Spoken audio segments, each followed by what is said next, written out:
You don't ever get DX, bitch. What do you idiot? You know the only DX you get is when they come back to you and call you the fucking penis thief, man. They call you, oh, ladrón de penis. Ladrón de penis, ¿cierto o no cierto? Was that cierto or no? Was that cinco or no cierto? That's the only fucking DX you get, bitch.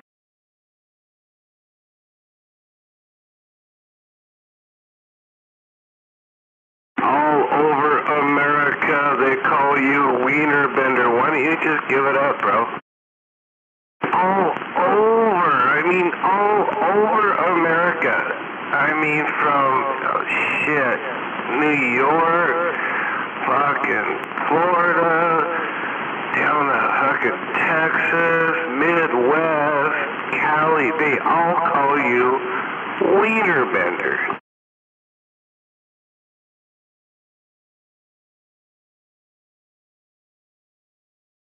You ever thought about that shit? You go to bed tonight going, fuck, man, I have to wake up tomorrow and listen to Channel 17, have all these motherfuckers call me Wiener Bender all day long. You ever wonder why?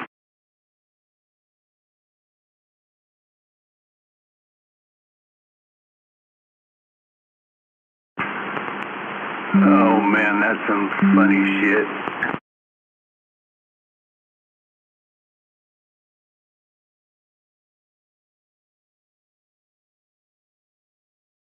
El ladrón de penis. They call him the penis thief. Penis thief. Wiener Bender. Cinco o no siete. Around de los Tacoma, Washington, de los Estados Unidos.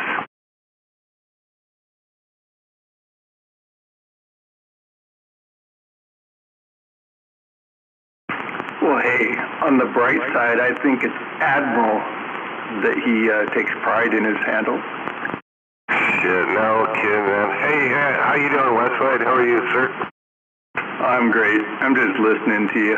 Good stuff. Well, I mean, every fucking day I have to listen to this shit, man.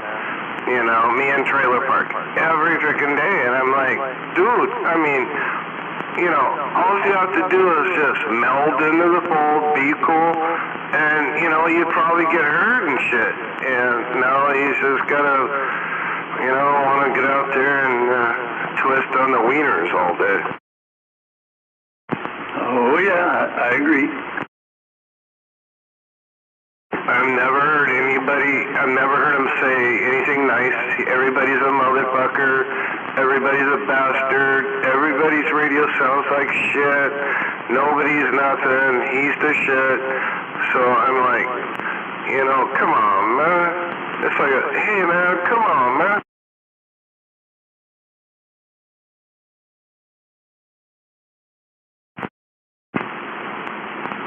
Well, you know, different people show affection in different ways.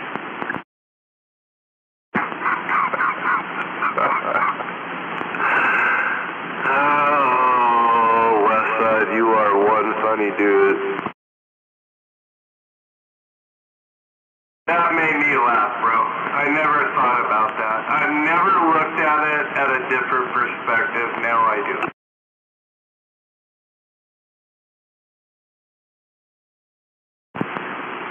I think the real question is, what is his perspective?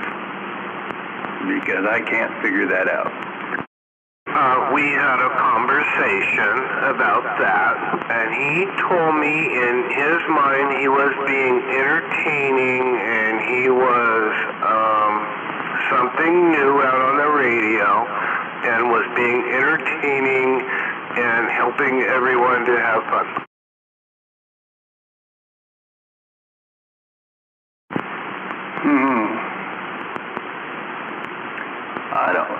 I don't know, man. I mean, sure, there's moments, but you know, other than that, he's just an instigator, you know, and continuously the same thing is not fun. Nah, not at all. And I talk a lot of trailer park, he and I talk a lot of DX. He tries to plug our ears when we're talking DX, and I think that's not cool. You know, if he'd like his turn, you know, he'd get his turn, but he wants to plug everybody's ears, he wants the attention, you know, self-centered little fuck, so that's just the way it is here, right? Yeah, 10.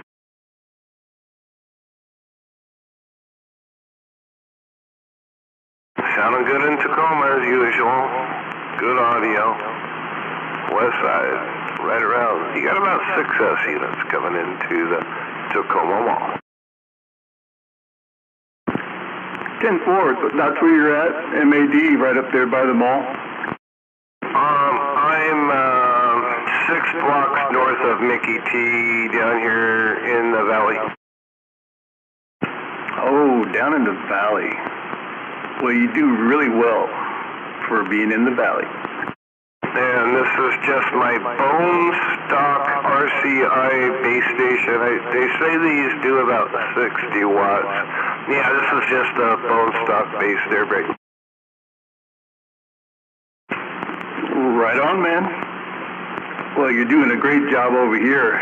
You know, I don't know if you were running anything extra, but I think it was yesterday.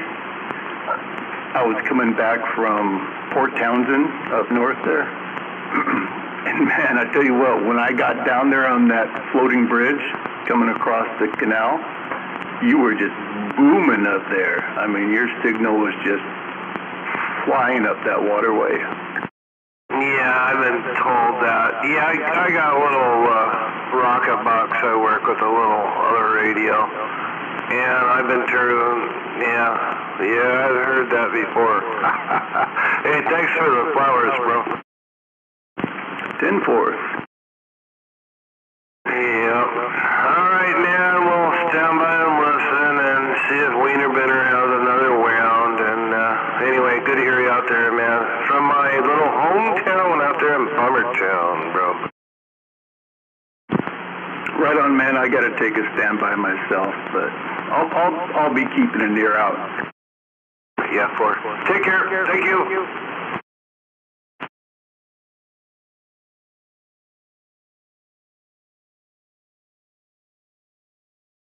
It's like me, you, and Trailer Park are all from Bremerton.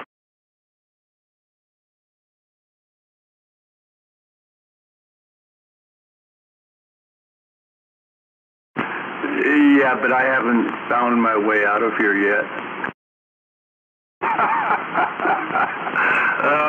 It's either a good thing or a bad thing, man.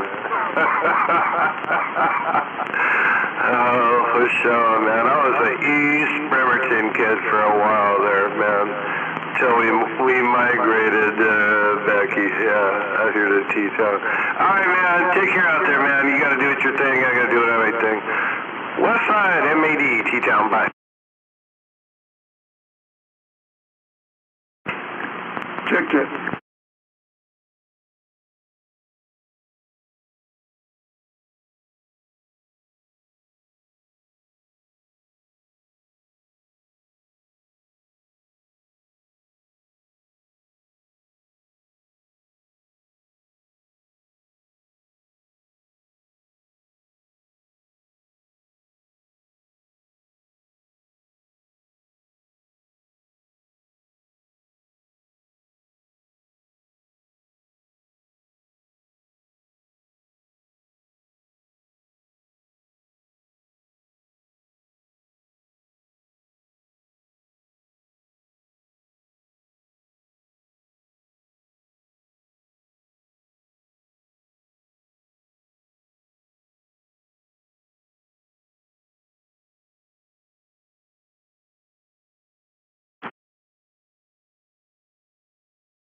Hey, Jedi.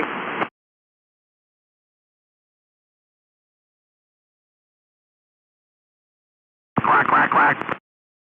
Jedi. Jedi. Jedi got a sex change and joined the gay army. What? I said Jedi got a sex change and joined the gay army and left town.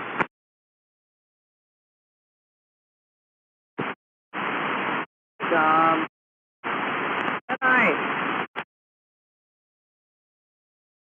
Hey, you only slapped him 4 times yesterday. That was pretty good. Ha ha ha on that recording. Ha ha. Quack, quack, quack.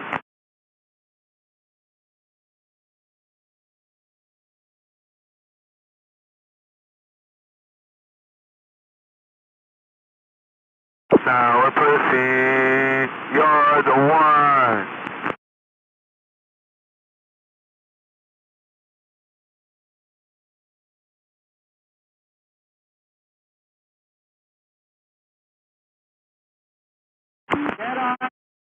Jedi's hiding in his motel room under the covers, playing with himself.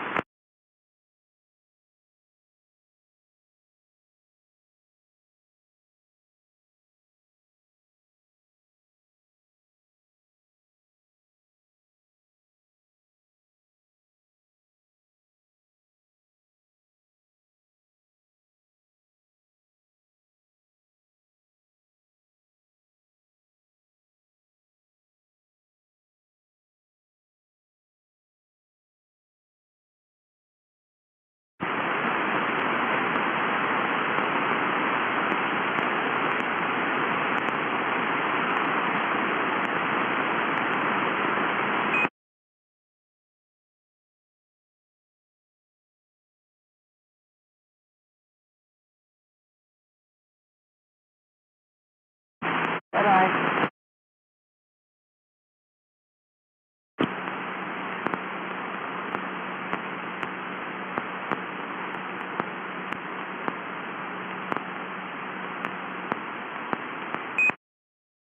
Jedi and MAD are cuddling right now. I'm taking his messages. Quack, quack, quack. He'll be in court tomorrow at 2 o'clock. Quack, quack, quack.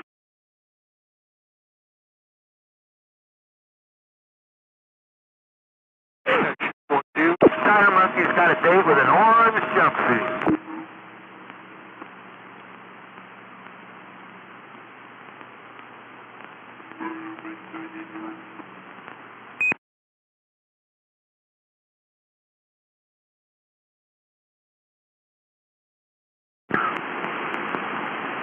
Was that Junkyard Dog?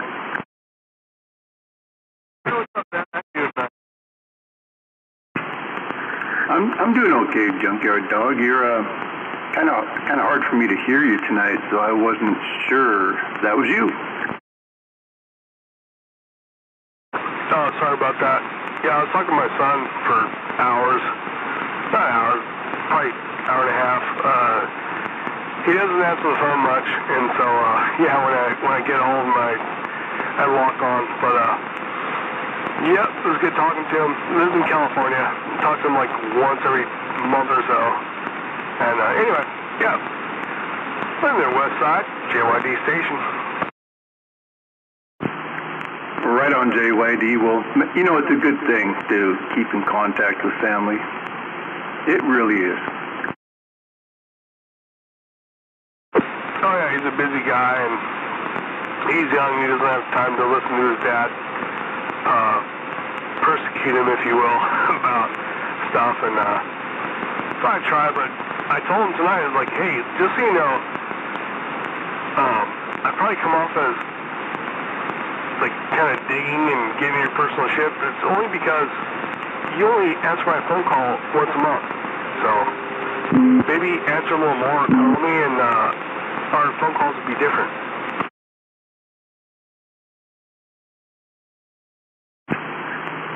You know how it goes, man. A young man goes out, tries to make his own ways, and you know, those fellas don't like to be persecuted for their styles, opinions, views, mistakes.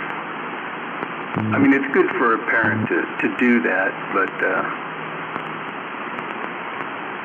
kids like to have praise. I know my son. He's 19. He listens to me, but he really likes praise. Tell them they're doing good. You're proud. Yeah, you can't go wrong. No, man, you're absolutely right. And that's what I do, and that's what I always conclude with. You're absolutely right. Yep, and I'd also let them know that just like him, you know, in my day, I moved out of my house, my parents' house when I was 13. And they wouldn't hear from me for freaking months, you know. And I remember my mom telling me, driving me crazy, or like, we don't know what's going on, you know. And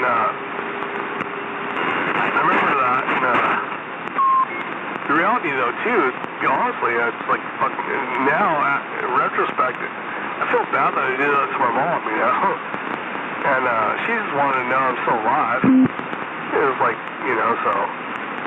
Anyway, in today's era, it's like, dude, answer your text. At least a text. Just tell me to fuck off, something. Just hit a period sign and send it back, you know, something, you know. But no, he's out there doing this shit, and he doesn't want to be bugged with his parents type thing, so it's all good. I feel you, man. I feel you. Nobody likes to be ignored. I totally feel you. Yeah, so currently he I guess, well, I think it was last year he moved to Japan, and he's teaching English class to Japanese people. Oh, wow. So he must be able to speak Japanese, too? Yeah, he speaks Japanese, Italian, English, and Spanish. And the Japanese, he actually taught himself. And he could write it too, actually. Which is freaking crazy, but and what's weird is he got into it watching anime, but couldn't understand what was happening, and just got into it, and I remember, and I feel bad about it now, but I used to tell him, you know, yeah, when you go there, you know, you and your people need to fucking, you know, you and your people type, you know, talking, and I feel bad about it now. Probably discourage him a little bit, and but the reality is he just persevered, and he likes the culture. It's very passive-aggressive, very honorable. But he did tell me, and this is what I warned him of, is like they freaking hate Americans over there. They're very jealous of Americans. And he's taller than me too, so that's another thing. But kind of helps him over there, but at the same time he's also persecuted for it. But yeah, it's been an adventure. And I remember when he was telling me he was going to do. He told me he was going to do this a long time ago, and now that he's actually done it, it's kind of astonishing, but very interesting too. And yeah. You know, I don't know much about other cultures or Japanese people, but I do know that they're a really proud culture. You know, and they have their ways. I do know that they don't fully agree with a lot of Americanized ways, but the reality is a lot of countries don't agree with our ways. They might like our free to be whatever policies, but the traditional cultures of different places, yeah, a lot of them frown on Americans. It's kind of weird. And besides, didn't we bomb the shit out of their country? I could totally understand why they wouldn't like us. Yeah, totally. Yeah, we talked about it a little bit too. You fuck with the bull, you get the horns, you know. And yeah. What's really weird though is it was hard for me to and I understand now, but their whole shit is respect. So like everything, all their pronunciations, everything we do, everything we say is based on respect. And so it was hard to grasp, but it's absolute respect. That's like the whole fucking shit. With the language and everything is this respect thing. It's just weird. It's beyond. It's hard to. Someone would have to explain to you, but the respecting is like it's actually built into the way they speak. Yeah, it's really weird.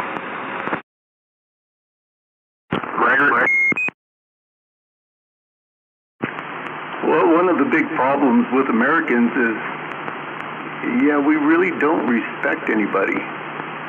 We might respect people as individuals, but as a country, yeah, we don't have much respect for anybody. It's kind of weird. It's interesting to think about it, you know? It is. I'm sure it's a flaw. But then, in retrospect, it's like, why are we the biggest bass, you know? Because we kick ass. We're basically a bunch of gangs, you know? We're the biggest bass gang. We don't respect anybody. We fucking command respect and kick everybody's ass and fucking beat their shit up and take their shit, you know?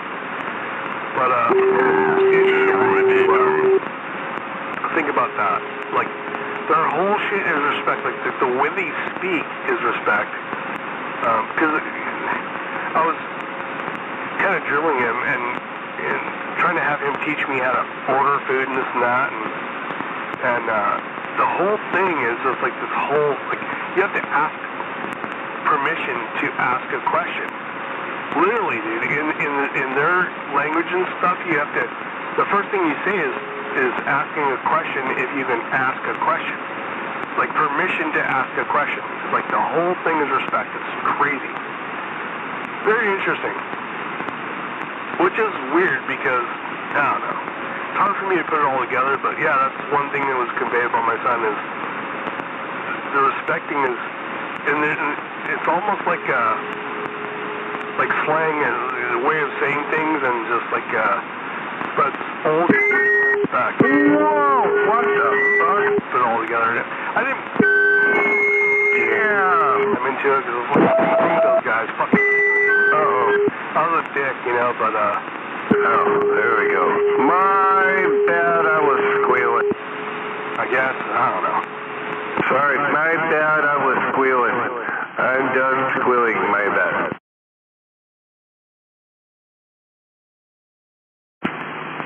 How old is your son? He is 30 now. Does he have an American girlfriend over there? Actually, no, he has an American boyfriend, believe it or not. You know, the way things are nowadays, yeah, I guess I can believe it. I've been shocked at this new world that we live in. I got a cousin who's got a son in mid-20s. He just out of the blue just ran off and got married to some dude that's his best friend. Nobody saw it coming. Just bam! My cousin came to me about 6 months ago, and he's my age. And he told me that. I mean, he was shocked. He was shocked. But he's learned to accept it because he loves his son. But yeah, it's the world we live in. It's crazy. Getting on down. Their high center, west side. He didn't tell me till like 20. Meanwhile, I'm sitting here saving my fishing boat, saving all my tools, my music gear, just saving all this stuff to give to him. And he comes over and he doesn't give a shit about any of it, dude. And like, at all. I was like, Yeah, it was a thing, bro, to be honest with you. And it took me a minute, like, just, and then, you cross over to your son, you love him and support him, and he is like a million times smarter than me. He's like super smart, actually. He's a super awesome person, very eloquent. He's really good looking guy. Just pretty much does whatever he wants, and absolutely support him. But it was a big pill to swallow, bro. I mean, yeah. I was saving all my fishing gear and everything, and yeah. So anyway, he doesn't give a fuck about fishing, or hunting, or camping, or shooting, or tools, or any of that shit.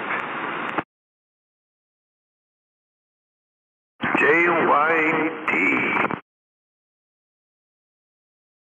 Waving.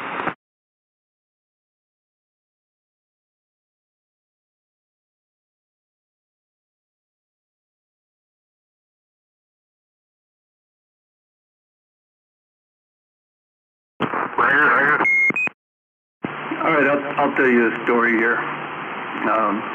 My son was working with this other guy, his age, and he's known him ever since high school or something.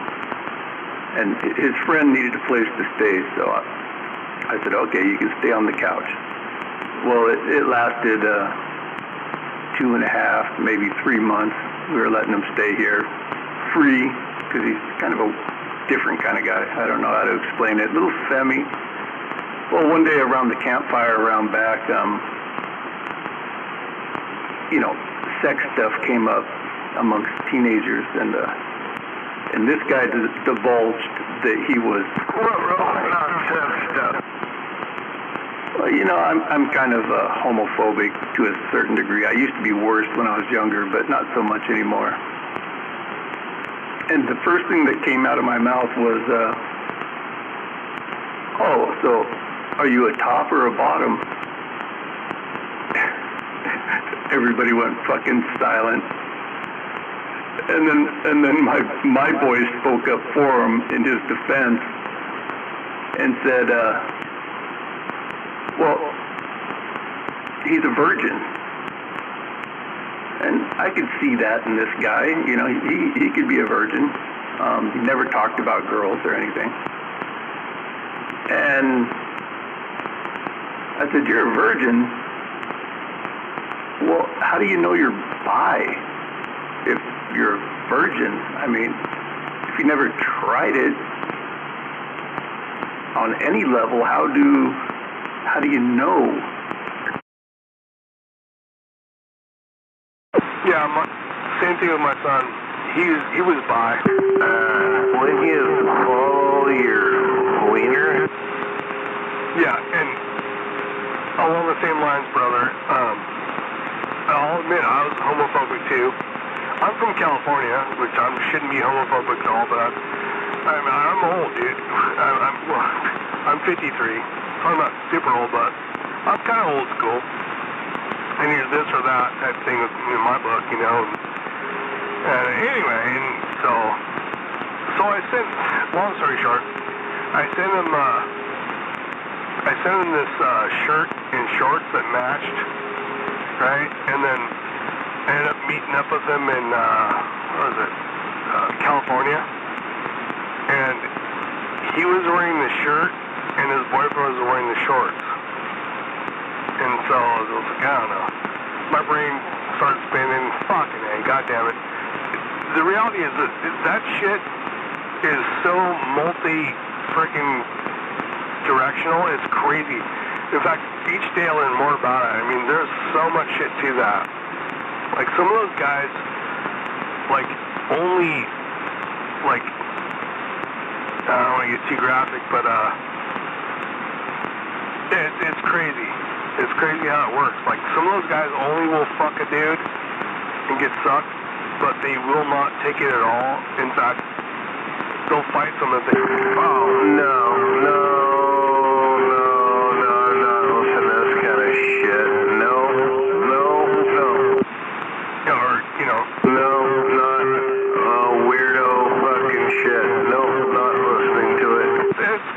but I have a couple other people in my family that are gay as well, and they're like, JYD, you are one weird fuck. super ritzy, fucking ultra freaking talented, ultra smart, freaking, and just, I don't know, it's just like, it is what it is, but, no, Yeah, I asked for a break about 15 minutes ago. manly man, you know, and it's just kind of crazy, just, I don't know, freaking million words on it, but, yeah, it was interesting for sure, but, it is what it is. Why in the fuck would you talk about that shit on the CV radio, man?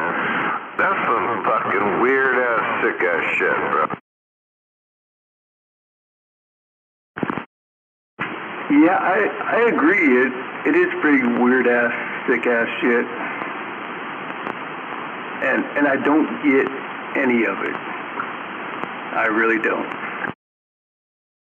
It's very hard to relate to unless you're in their shoes. And that's what I realized. You know, it actually is. I couldn't imagine having to deal with that, you know? It's like, fuck. Anyway, how about Mr. Nobody? You got your radio on over there? I'm into girls. And so it creates this whole conundrum. It must have been hell, you know? Oh, no, man, come on, man. How about that, Mr. Nobody? You got that radio on over there? Can't help it. It's just how it is. So, yeah, it's interesting. But yeah, that's my son. Fucking awesome person, multi-talented. All right, no coffee on that, Mr. Nobody. Thanks for the break. I'm back out. Yeah, he's freaking college educated and freaking awesome person, but yeah, he's a little different than I am. But there's a whole bunch of different than I am, so I'm just old.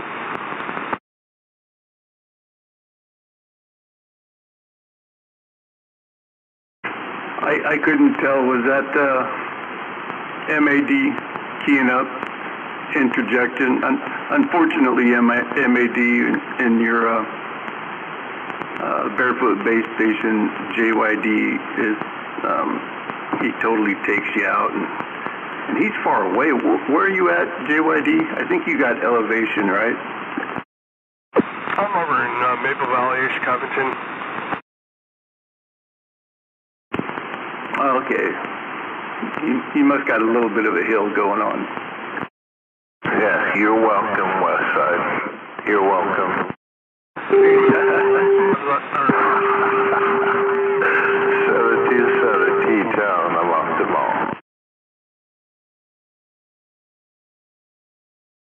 Yeah, I need to go up a tree, man. I get sick of freaking finding out I'm talking on somebody. I need to get this thing done.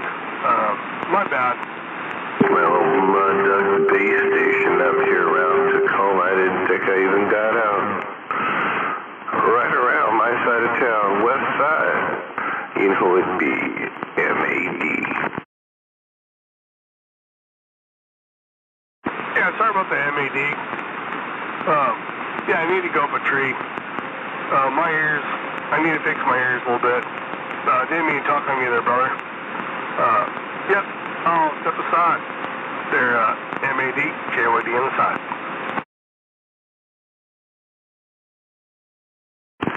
I remember it wasn't too far back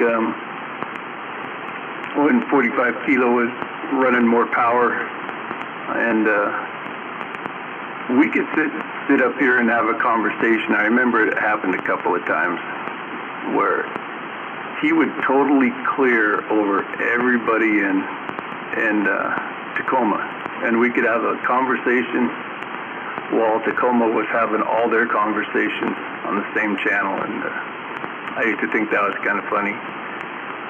But he's powered down now, and I've stayed the same, and can't really do that anymore. Hey, as a matter of fact, it seems like the new big dogs over there in Tacoma, or on that side of the water, are Dodge and RC. Those guys seem like they're the big stations over there now. And then, you know, there's a few other ones, but as far as the ones that hit my stations, Dodge, amazingly, Dodge and RC.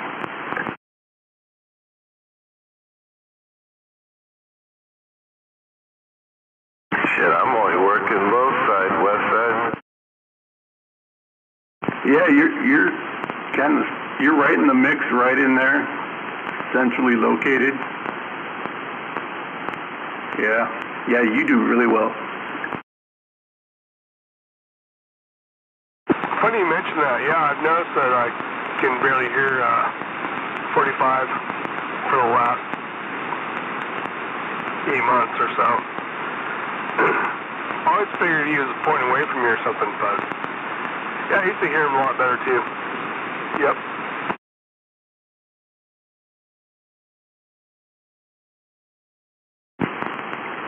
Well, after he bought like every amplifier in Western Washington, you know, he had to play with them, of course.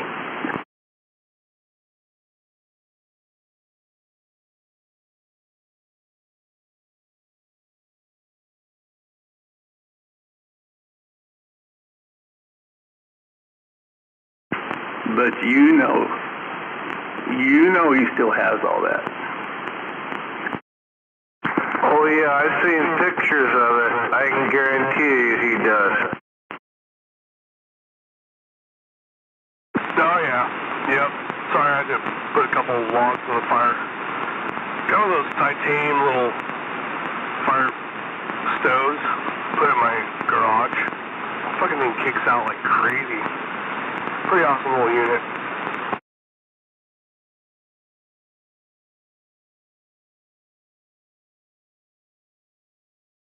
He's a good dude, man. RC is a legit good dude. He's just trying to do what he can to get out. Good, legit dude. Always been cool to me. Always offered me help. And to be honest, I really like him, and I think he's a good dude. And the same with Dodge. Oh yeah, 10-4, I agree. I agree too, man. For some reason, I can only hear RC every once in a while. Maybe when he's cranked up or something, but yeah, I can only hear him every once in a while over here in Covington, Maple area. But yeah, when I can hear him, I can hear him good.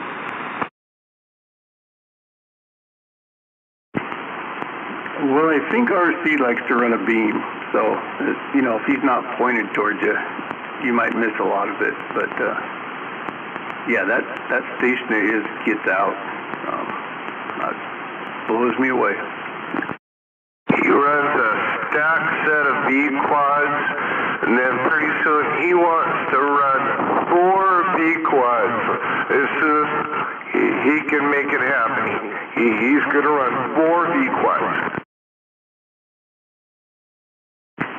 Well, that would be cool. I've never seen it.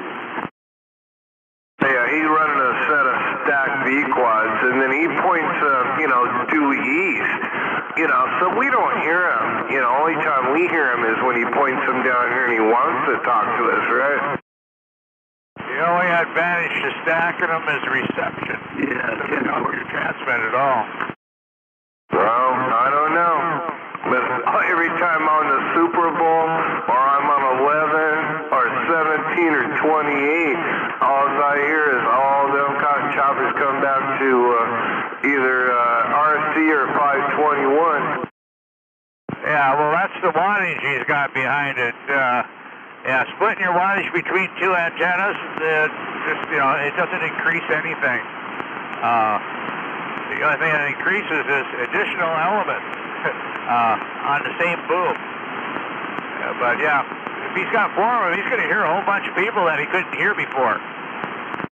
Yeah, I don't know. I just say he's just a good dude. He's my friend, and I like him, and he does good, and he's always helped me out. So, yeah, and then he's always tinkering, man. He's like the Frankenstein of like stuff. I know. He doesn't quite understand gain and how it works. Yeah, but yeah, it works really good for reception. Yeah, I know he's pretty close with Norman. Do you know who Norman is? Yeah. I've known Norman for over 30 years, and I know Norman's helping him out. And I've known Norman for over 30 years. I know Westside knows who I'm talking about. And, they got their stuff together, believe me. Oh, yeah, I know. I've been up there enough times where I've fed the deer. Hey, Westside, you know who Norman is, right? Oh yeah, 10-4. I've had lots of dealings with Norman back in the day. Yeah, me too, man. I know I'm probably going over 30 years, so 10-4.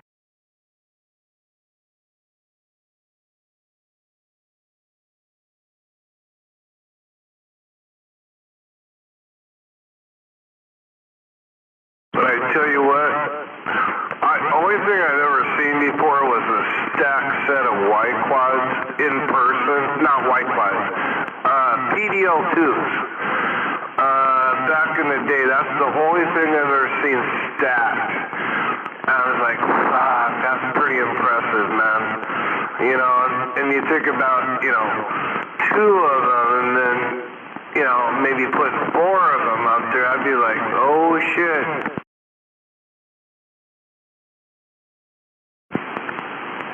Yeah, that would be a pretty big wall of RF.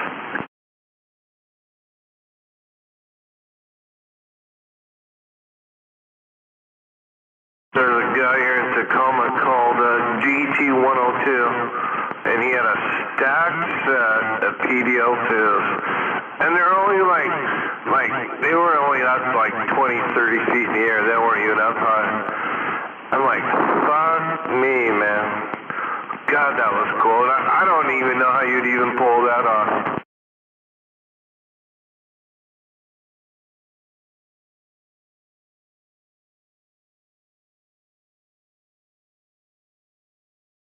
I've run a Y-quad, my Joe gun, 4-element quad side, my Mosley M103 tri-bander, and I'm going to try a V-quad coming up here when the weather breaks.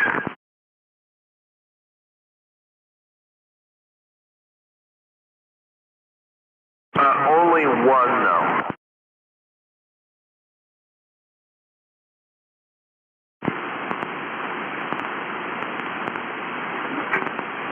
The only thing I've ever stacked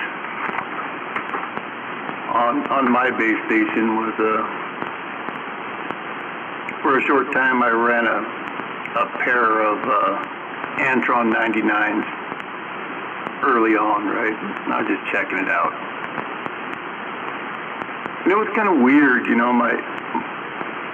I couldn't say I heard any better. Couldn't really tell if I got out any better, but my power meters and shit like that, when I ran it, everything showed half power, because I guess it's getting divided up or something. So yeah, meters always went to a half power. Well, what I've learned recently is I need to really know my jumpers and make sure my jumpers are null to what frequency I'm on. And I'm trying to get all that figured out. You know what took me a long time to learn? Is once you get your jumpers and your meters and all your stuff all set up and you're getting out really good, everything's doing what it's supposed to be doing. It took me years to stop messing with it. I mean, every time I got on a different radio, I was plugging it into my stuff, meters, switching around, always changing. Even throughout the course of a day, I'd be changing stuff, experimenting. And that wasn't always for the best.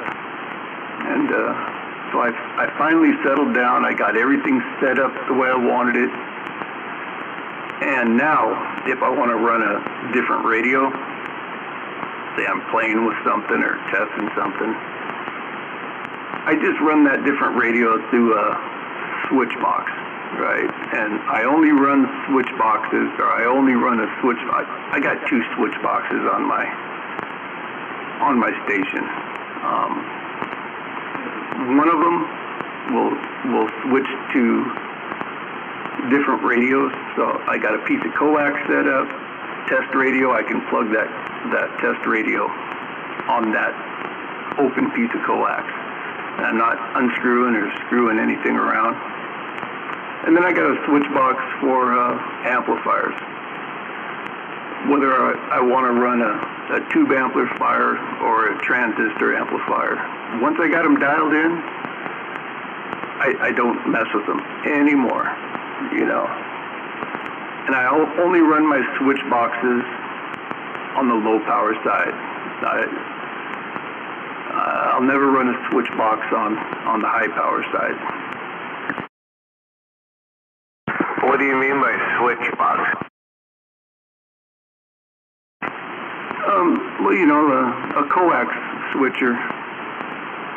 Like the way I'm set up now, I can run my striker through a tube amp or through a transistor amp. And right now I'm running through my transistor amp.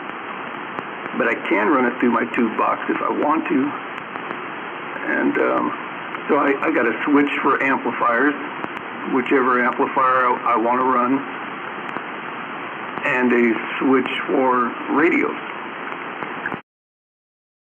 Yeah, sure. I get it. Yeah, I see what you're saying.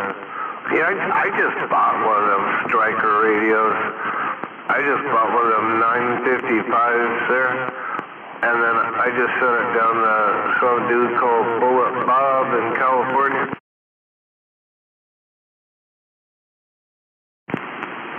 You just sent it down to him? Yeah, hasn't been a week or 2 yet.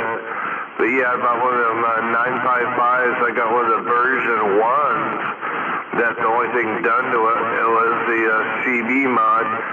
Fucking thing that wasn't even aligned. And then I sent it down to him, and you know, everybody I talked to said it's gonna be a couple weeks. So yeah, we'll see.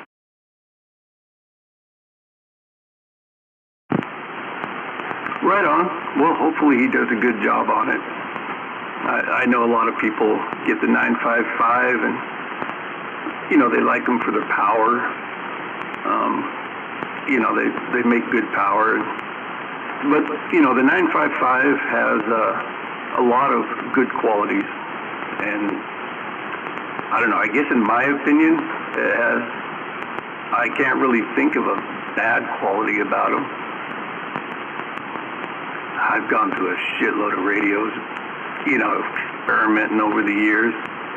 I got all kinds of, and the CBs I've pretty much put on the back shelf. I don't really do much with CBs anymore. But now it's 10-meter radios, right? And I've gone through a shitload of them. I got a pile up here on my shelf, and I use this Striker 955 more than any other radio I got here. And I really like them. Well, I looked at like that derail option, and it was like $1,000, man. And I can't see, you know, putting $1,000 into a radio. So I just set it down south, so we'll see. And excuse me, I guess we'll see. Yeah, I never thought I'd get one. I got a good deal on it, so I just bought it, so we'll see.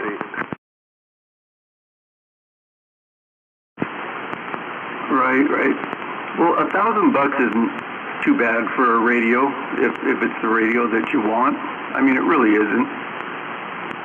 You know, you can pick up, CB radios, Grants, 148s, the classics, right? You can pick them up for $75, $100, $150 maybe if someone really likes it.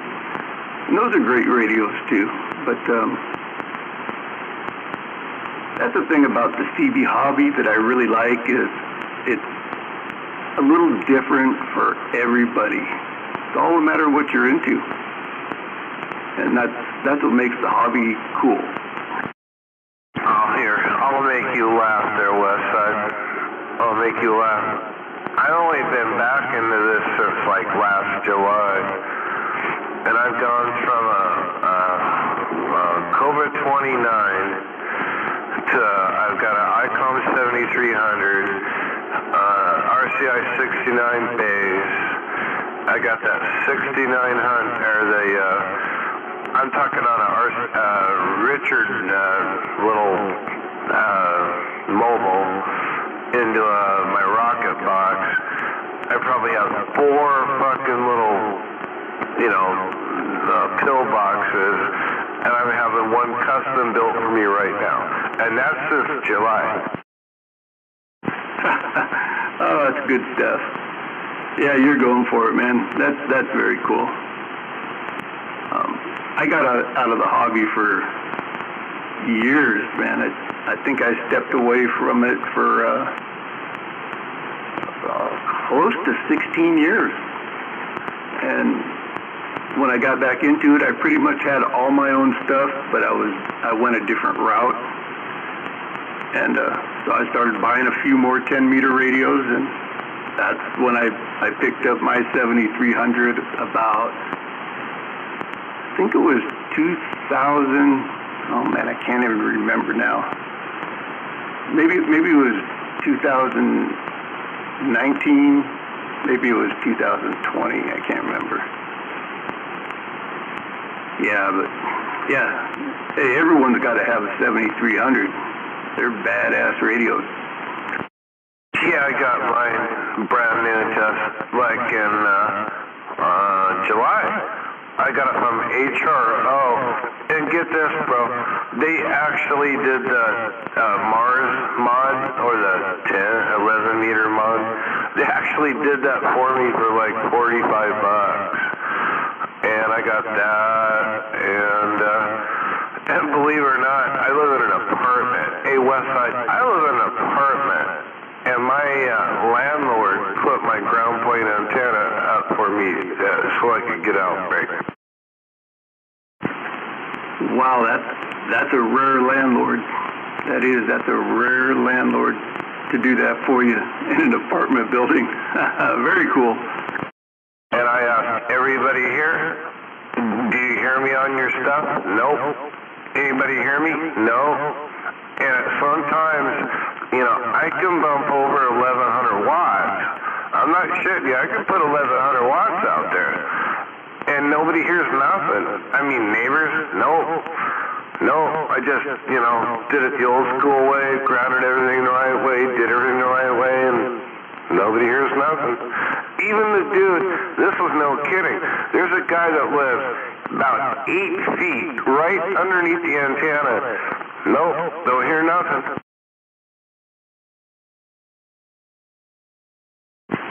Yeah, 7300s are great for that. Yeah, they're clean radios. Oh no, man! I run my RCI 69 base through a 4-pill plug in the wall. Dude, I mean, and that doesn't make no noise.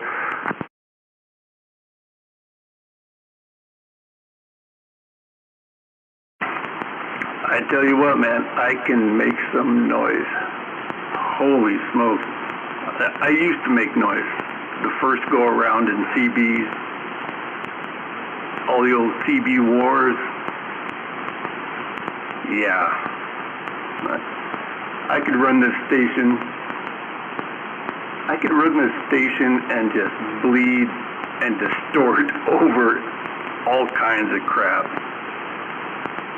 And then I figured out, finally I figured out, I don't need to do that.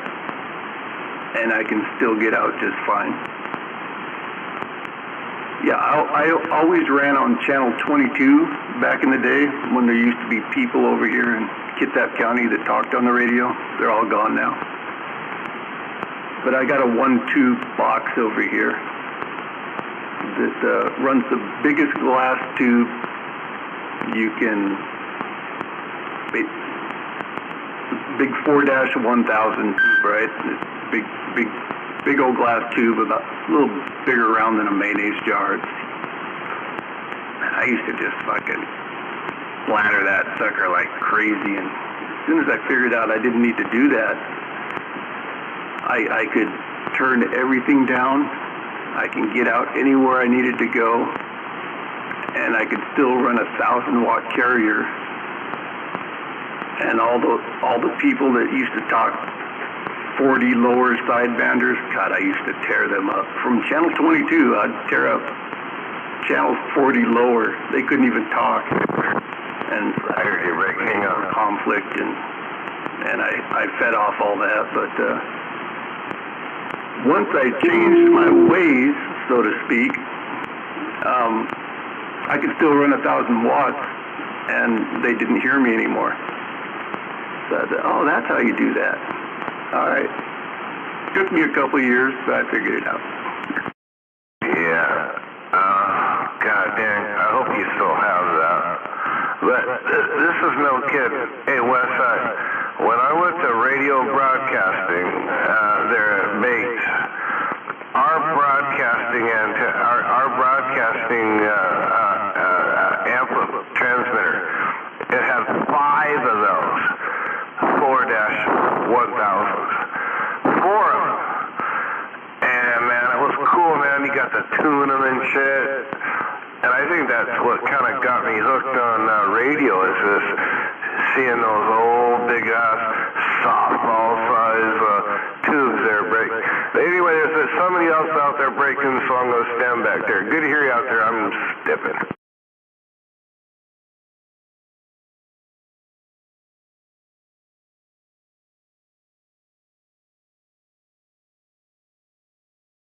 There was a break. Go ahead.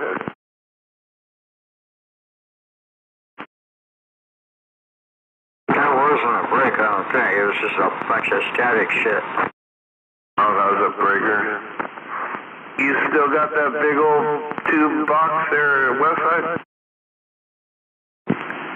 I do. I got a couple of them now, actually, but the one I was referring to was a Norm-made box. And I believe it was the first of its kind. And it's in a very unique cabinet. It's kind of like a suitcase, but you know, it's an aluminum cabinet. Yeah, it's a cool setup. Yeah, that's what I always, back in the day, what I remember is like, well, I don't think I'm getting out big enough. And then he'd get you an ammo can. He'd build you an ammo can, and then he'd step up and stuff he used to build for people back in the day. Man, I tell you what, pretty impressive. And that's what I saw. And one of my friends had was like what you had, maybe a second stage or a second version, but he had one of those 4-1000 fucking tubes, and it was just cool as fuck.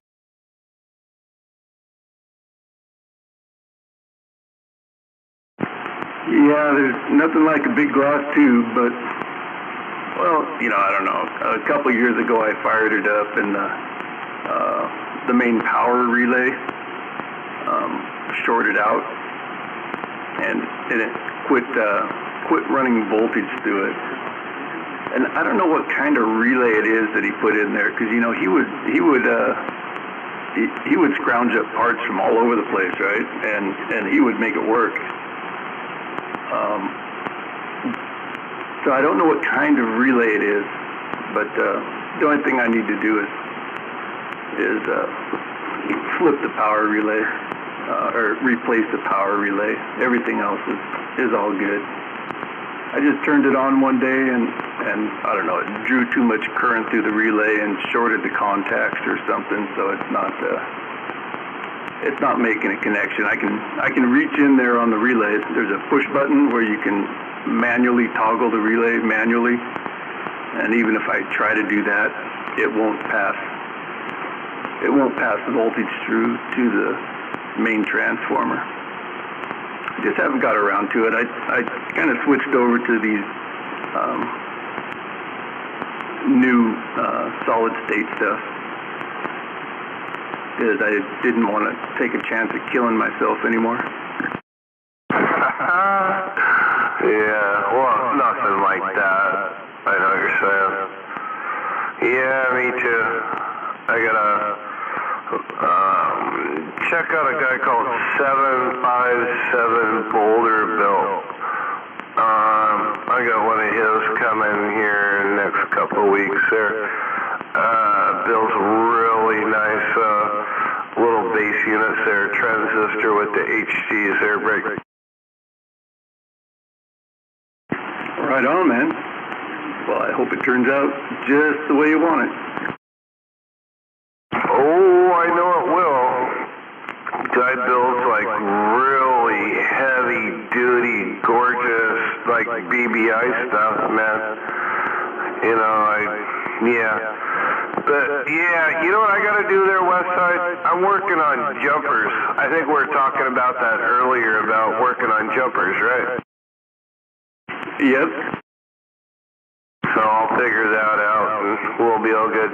Anyway, man, good to hear you out there. Nice conversation this evening, sir, and you take care, okay?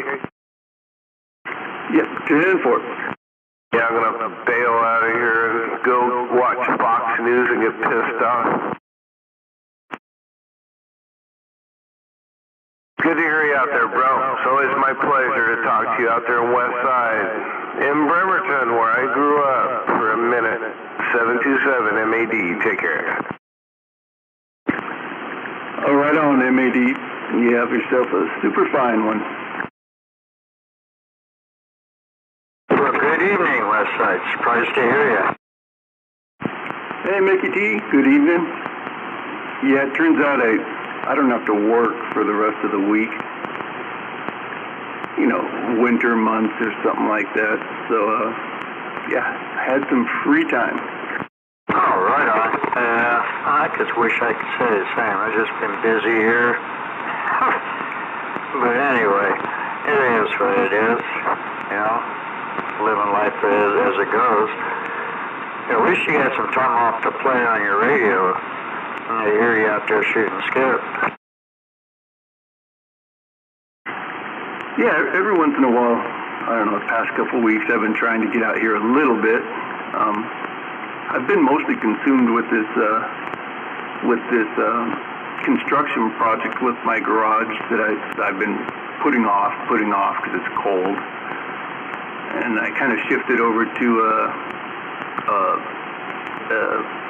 Toyota 4Runner, you know, four-wheel drive project because I got such a killer deal. But just the other night I discovered that that killer deal wasn't so killer. Both heads are cracked. I got 2 cylinders. They're in bad shape.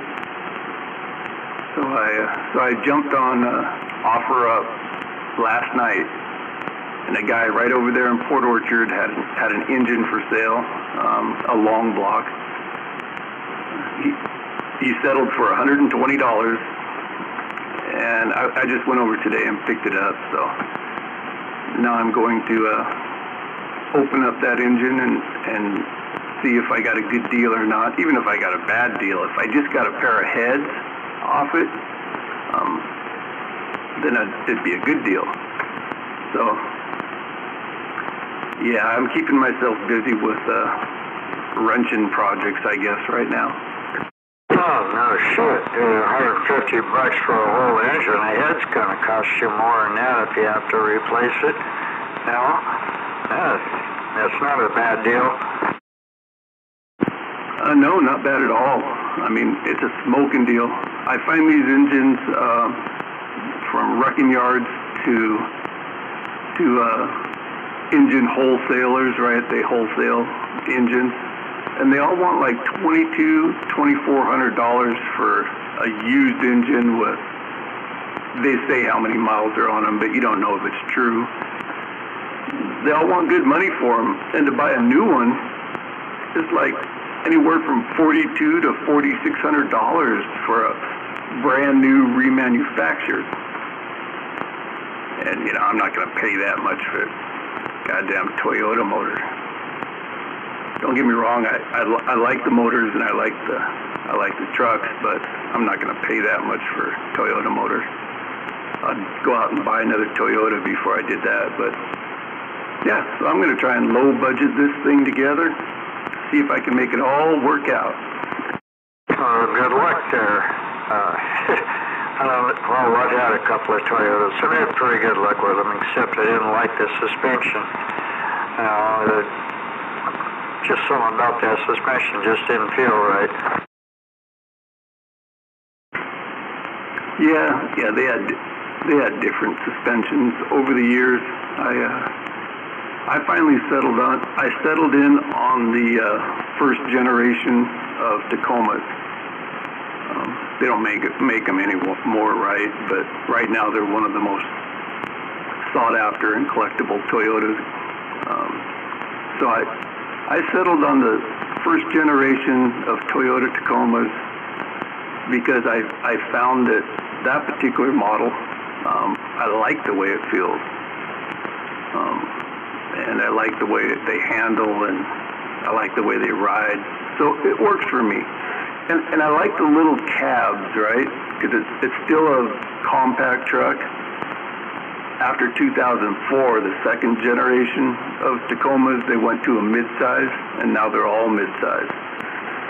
But I like to be able to fit all cozy in that compact truck. And if I want to reach over and open up the passenger door or roll down the window, I just got to lean over a little bit, and I got long arms, I can reach it. Yeah, they work for me. No, I've never heard anything bad about Toyota Tacomas. I know a few people on them, they love them, but I've never owned one, so I don't know.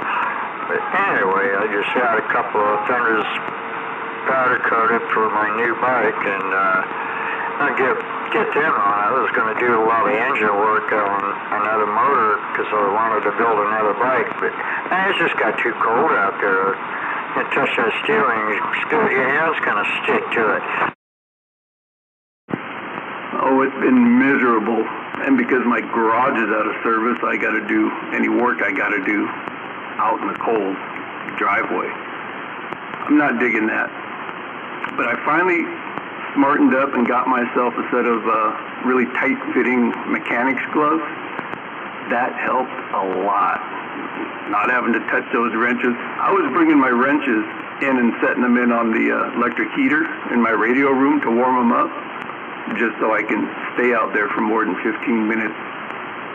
Now with these mechanics gloves, oh boy, that helps a lot. Yeah, I know the deal. Oh yeah, I do know the deal. I'm gonna shit. Yeah, keeping those tools warm is important. I used to sit and fire up a furnace in the garage until I ran out of propane and set them there, and I'd go at it, But shoot, this shall get cold after a while. When it gets too cold to get you, I just forget it. I'm done. That's why I used to keep my hands in the pocket there, keep the tool warm. Yeah. Yeah, and so that's why I haven't been working on my garage either, because it's cold at night. And I used to have a space heater in there, a propane heater, and it would heat up my garage pretty good. But the state that it's in now, I got like a 7-inch gap going all the way around the perimeter of half the garage that's open, right? Because I'm getting ready to pour a floor and finish up with my foundation. So that propane heater is just not working. Cold air just blows right through it, and it seems like the propane goes away faster than ever. Yeah, I got to get back on that.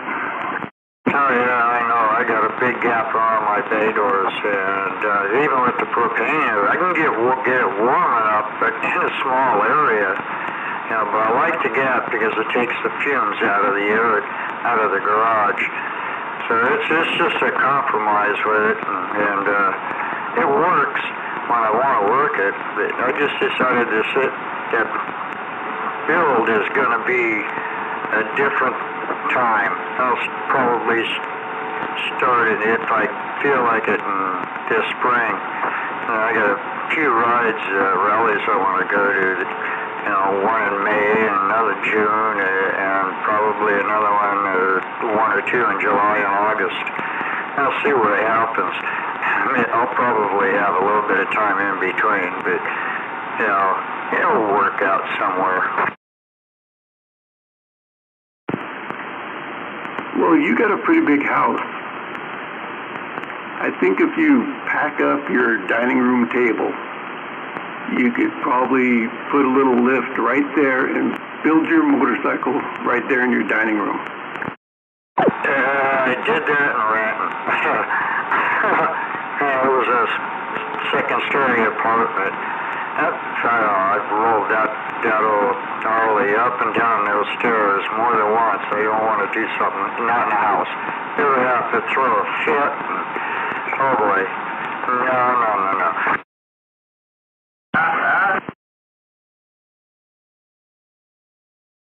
I thought about bringing the bike in, but I'd have to take the handlebars off just to get through the garage, through the doors. Not through your living room door. Well, it's pretty wide, you know. I picked up the same model, just newer, and it's a new learning curve for me because the electronics and stuff, but the handlebars are still pretty wide. I could cock it in, you know, kind of angle the handlebars and push through, but yeah, I just still don't think she'd like that. Yeah. But if there's a will, there's a way.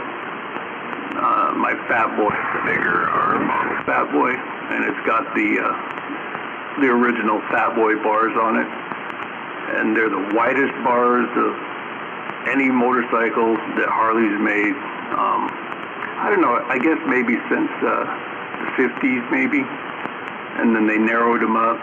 And when they introduced this Fat Boy to the market, they put wide bars back on them.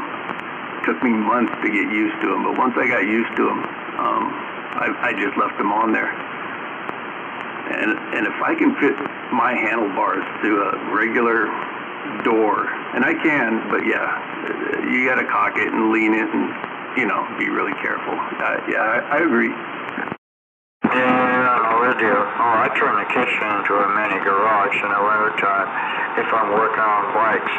Because I'll just pull pieces in and work on and go to work on them and then clean up the mess before I have to cook dinner or whatever, yeah. But it still gets kind of gnarly. She just works and shakes her head at that. But if I brought that whole engine in to do it, I don't think she'd like that.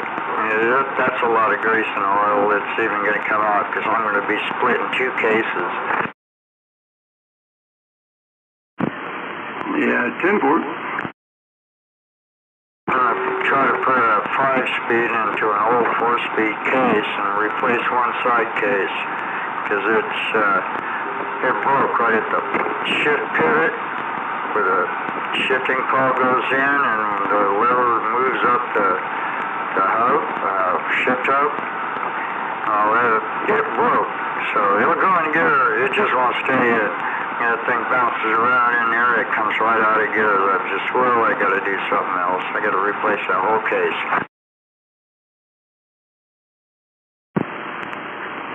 Well, if you have all the pieces, you know, a good TIG welder, a good man could weld that up. Yeah, it's hard to get out. But I thought about doing that. too. But it's aluminum, and the weld would probably be stronger than the case if it was able to be welded. But it's got to be right dead on, though. You can't make a mistake on shift on space on that piece that broke off. Oh yeah, I agree. I had an old shovel head one time where I was banging through the gears, getting on the highway, and my third to fourth gear shift, while rolling on really heavy, the gears, actually it's the speedometer gear, small steel gear inside the transmission case. It was a press fit onto a shaft. The speedometer gear popped off. And I didn't even run a speedometer on that bike. There was no cable going to the tranny for the speedometer. There was no speedometer. But there was still a gear on the shaft inside the transmission. And that speedometer gear slipped over 1/8 of an inch or whatever it was and dropped down. And as soon as I went from my third to fourth gear shift, it made it lock up into 2 gears at once. My rear wheel just went into an instant skid, and I was fishtailing, and I just barely saved it, got it pulled over off to the side of the road. And I get off my bike and look down, and I just got like 80, 90 weight gear oil just puddling up underneath my bike. Well, it spit out a bunch of gears right out the back of my transmission. It put like a silver dollar size hole into there, and I had fractures, cracks going every which way direction. I took it over to a guy, well, he's deceased now, but he was a motorcycle mechanic over here in Bremerton. And he said, I can fix that. And he patched it together, added more aluminum from wherever he got it, and he fixed it. I rebuilt the tranny, put it back together. It was the nicest shifting tranny I've ever ridden for a Harley Davidson. And I see guys doing masterful work on restoring old Harley Davidson engine cases that have cracked, people high center on them. I mean, just crushed. They got guys that can fix that stuff now. Yeah, I know, I heard about it. That thing had a cast aluminum and not cast iron? Yeah, it was cast aluminum. I didn't know Harley went that route until later on. Oh, okay, cool. Yeah, I don't know much about it, but about the welding portion. I don't weld. See, the welds I've tried have never been real good. It just takes practice that I don't have. Yeah, I don't think I would attempt it myself either, but you get a good experienced man who knows more than just welding, but how to weld that type of thing. You know, it makes a difference. And I really couldn't say if the import aluminum is any better or worse for welding. You know, that could be a whole issue in itself. No, it's the same part, material. You know, if it's aluminum, it's the same aluminum. It has to be good and cast and thick. But this is just a piece that comes out, and it's really small. So there was a guy in Puyallup who offered to fix it for $850 plus. And look, I don't know if I want to do that, but if I decide to put a 5-speed in this thing, I'm going to have to pull the engine apart anyway. So I've got the extra casing. I just might slap it in, the other case on there because of the bearing issue. But, you know, it's just, it is what it is. It's a decision I need to make, and I'd rather just, if I want to put a different tranny in there instead of that old clunker 4-speed, I'll probably end up going that route, is just to change the whole side case.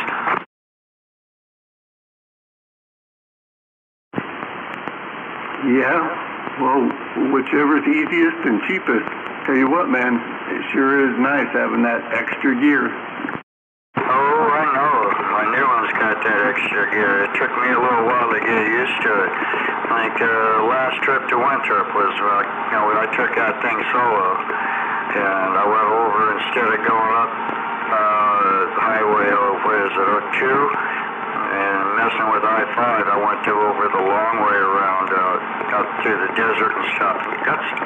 Just took my time there for a while, and then I started getting antsy, and speed starts going up then.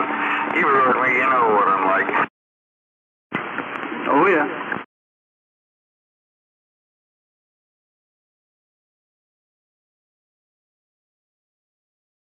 But anyway, it is. And it's a fun machine. Fuel injection and the works. It's like I said, it's a new learning curve electronically.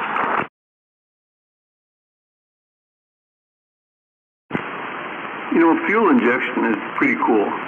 I've avoided it for years, right? For years I just avoided it, but it's almost getting to be inevitable now. Everything's fuel injected, even lawnmowers.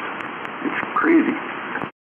I know, it's somewhat efficient, but it's real finicky on particles. Where a carburetor is finicky, because you can plug your jets in a heartbeat. But that injector gets plugged, well, you gotta pull that thing, you either clean it out with a laser or replace it.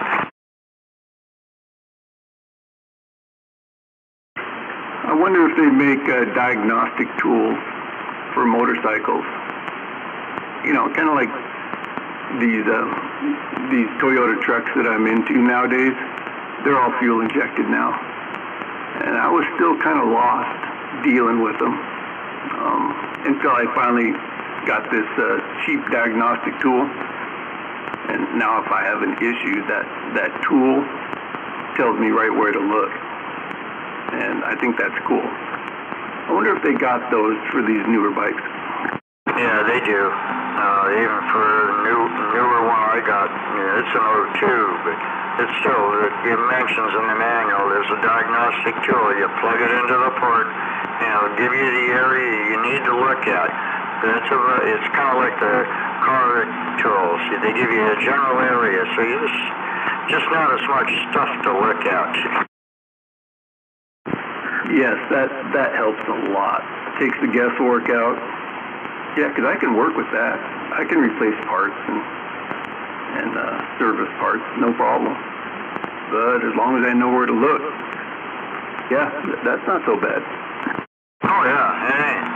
It's just, because there's a lot of things, the reaction to electronic system, fuel system, and oil system, you can get similar reactions through all of those. So then, if you don't know which, you're playing a guessing game. So you're checking everything.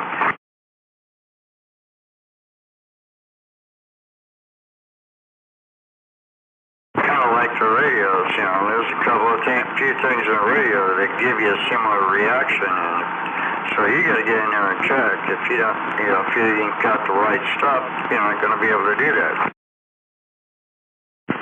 Absolutely.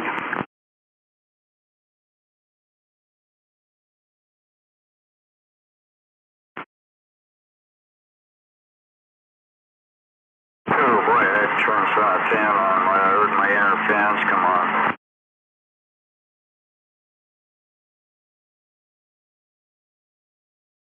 Well, it's been nice yakking with you. Maybe I'll catch you sometime on your days off. Saturday I'll be a little busy. I got a guy coming in, and he's bringing his dog over and his girlfriend over, and whatever he thinks he's going to talk to me about, he better hurry up with it. All righty, yep, good talking with you. Hey, can you hear the fans in my background? Not a one. How about here? I only got one going. Yes, I can hear your fan. All right, I'm going to turn up the mic gain a little bit, and tell me if you could hear it then, because my fans are whirling right there. All right, there's my mic gain all the way turned up. It might be there, but I'm hearing mine. I got a cover over the front, and I can hear it. It's on a little higher voltage than what it should be, but yeah, you don't hear anything over there. All right, very cool. I went inside my radio and I turned my mic gain all the way up and turned down the mic gain inside the radio to eliminate my background fan, so I still have, pretty loud audio, but not so much audio you hear my background. So that's cool. All right, thank you. Yeah, I might do that again. I've turned it down once internally. Not much, but enough. But I'm still using this Tug 8, and that's going to pick up a lot. Oh, yeah. Well, I'm on this Night Eagle right now. They do a pretty good job of picking up background. For sure. Well, if you turn her up or down internally, make sure you do it with your mic gain opened up all the way in the front of your radio. Oh, tempo, yeah, I know that one. Otherwise you screw up and you don't get as much as you think.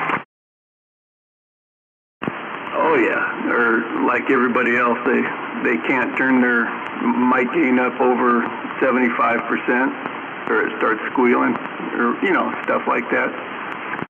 Oh, I haven't had that happen with me here. The only time it squeals is when I turn the talk back on, and I think that's cranked up, but I'm going to turn that down internally. I don't much care for talk back anyway.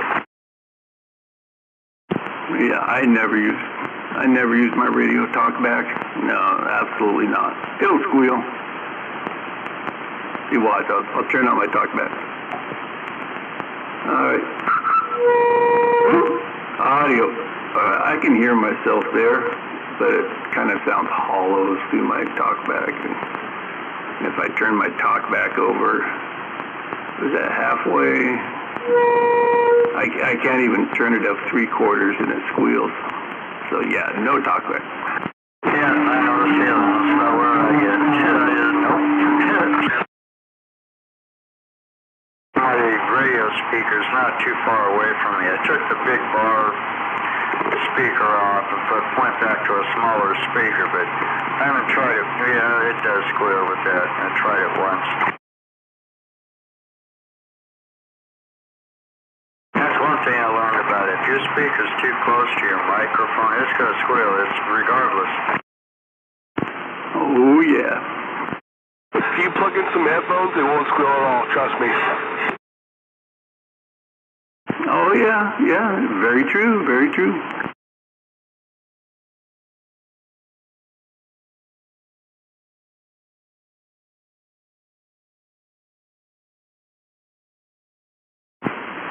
Well, hey fellas, I'm going to jump off this thing. It's time to go in the house. I'm a little run down after today, but I'm going to wave a hand across the band.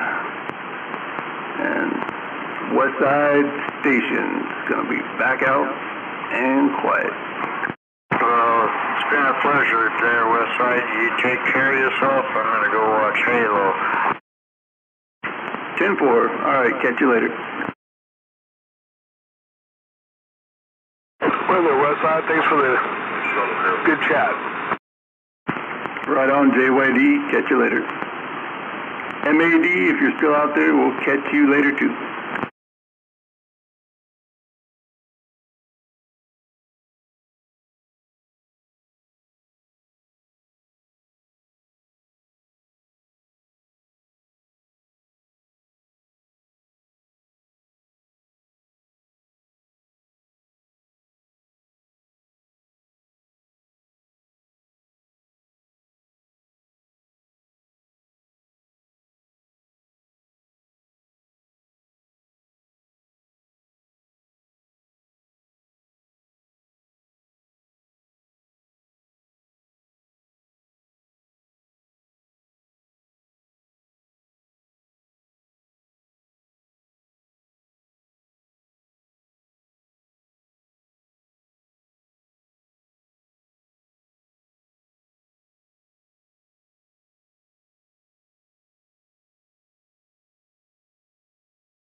Uh-huh.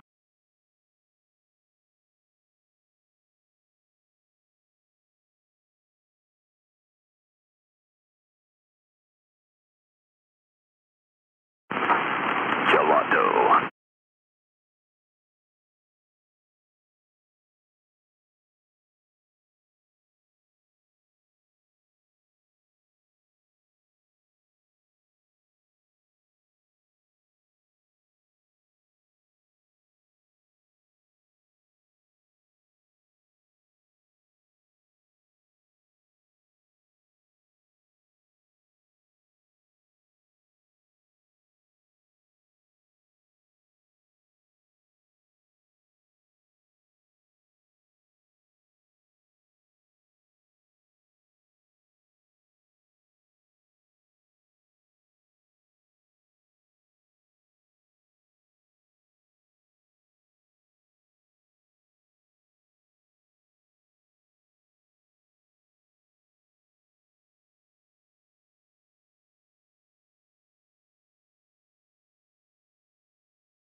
Trash Radio. I just want to say goodbye to everyone because I got to spend some time in my orange jumpsuit. Gay Trash Radio, back now.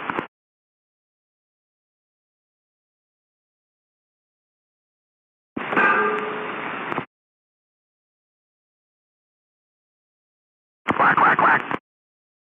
Quack, quack, quack.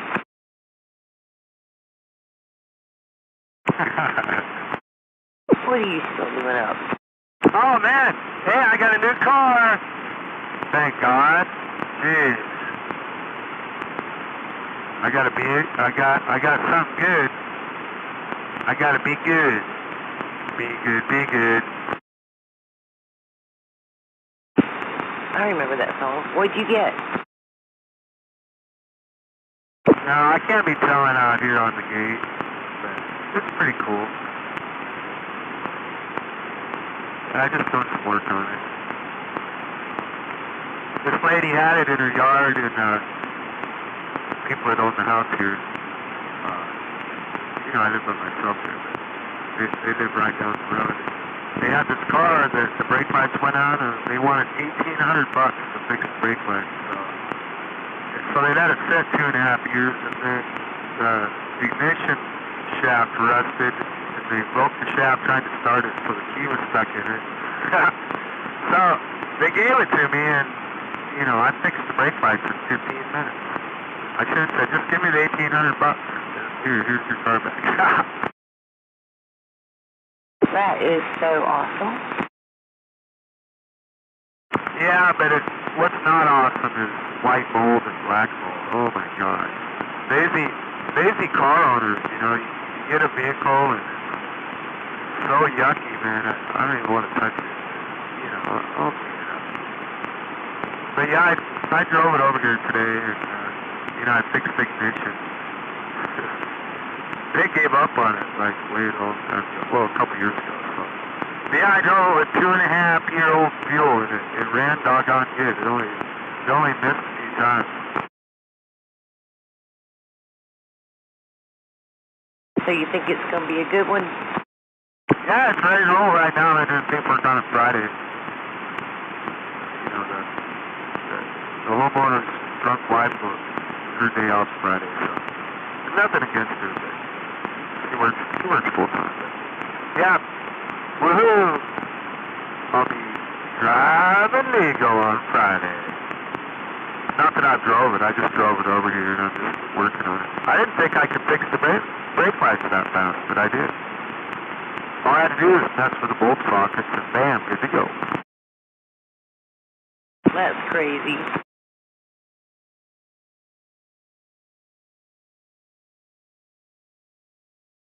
Well, I'm happy for you. Now you just got to get a big old bucket of soapy water and some Armor All, right? Oh, yeah. Well, I stubbed it up for him last summer when it was sitting there. Like, hey, put a couple hours in on ignition crap. They're like, take it to the dealership type of people, and it's like, yeah. Then they just like, no, I don't want to pay anybody. We'll just let it sit there.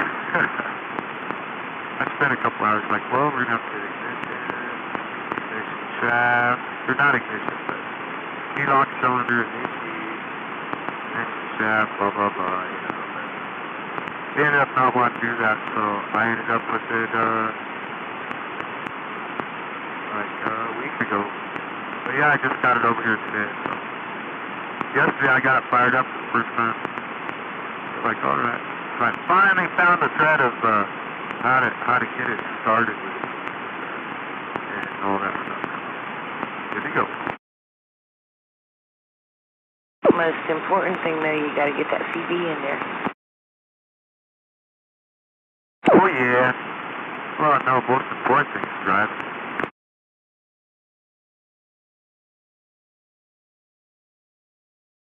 No, CB. All right.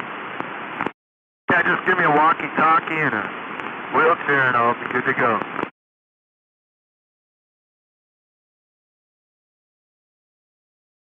Oh my gosh. On that note, I've got to go to bed. You have a good night. I'm happy for you. That's awesome news. Yeah. Hey, have a great rest of the evening. I just smoked some fine marijuana that the guy at the corner store gave me. I'm like, hey man, give me some weed. Not like that. But no, he rolled me up to the weed store like a couple days ago. And I gave him some. He rolled me up there, so. Oh yeah. Sharon is Karen. That's right. All right, be safe. I'm going to bed. Night-night. Turn Jedi back out. Quack, quack, quack.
Go back to sleep. It ain't time yet.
See, I told you it wasn't time yet.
Mudflow Plateau. Kicking back, relax.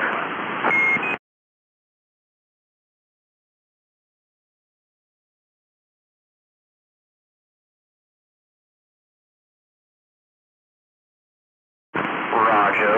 What's going on out there?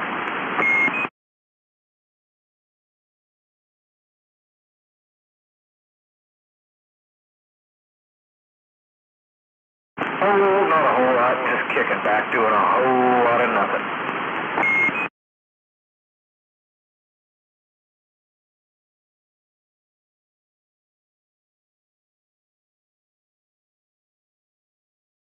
Roger.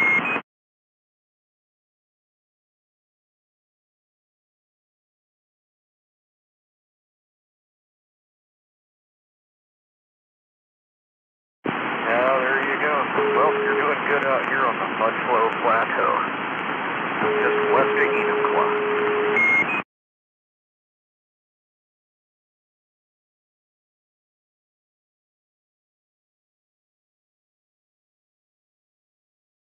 Roger. Well, yeah, like I said, I'm just kicking back, doing a whole lot of nothing.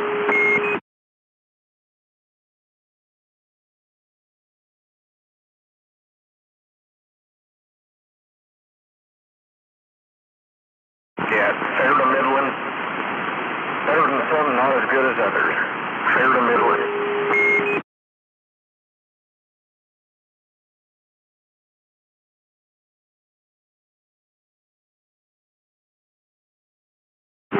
Roger.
Yep, we're sitting out here in the pucker bushes.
Audio check 1, 2.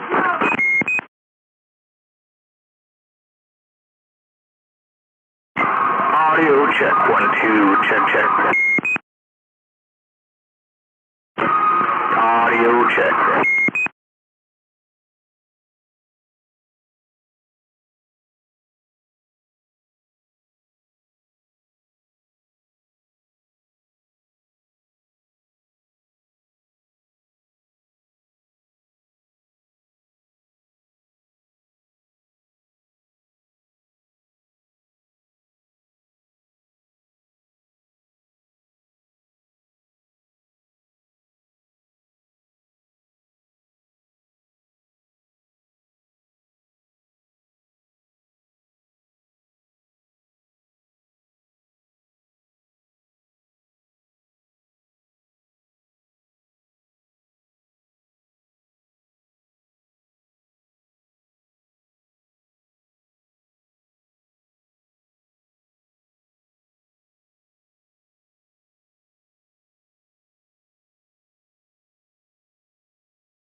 quack, quack, quack.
quack, quack, quack, quack.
Well, how fucked up is the world today?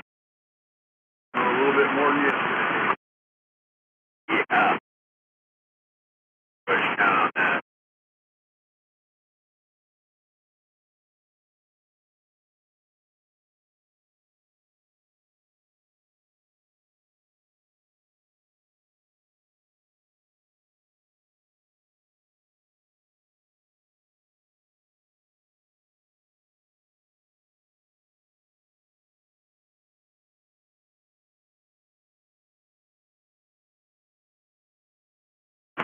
Morning time, Richard. Morning, Richard.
Blood bank said, man, that 80% of the blood supply is contaminated with spike proteins from mRNA jabs.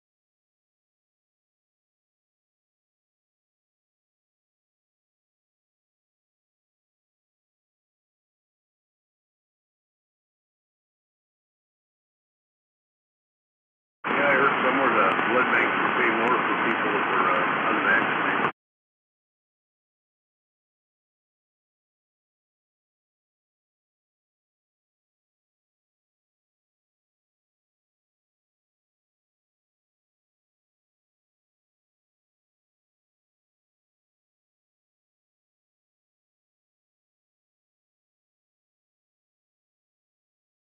Roger, I heard that too. People are putting themselves on a list of pure blood so that they could be donors for other people that have surgery and need blood. There's a list of pure bloods out there.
Bush came out and said, Ron DeSantis reminds me of my dad.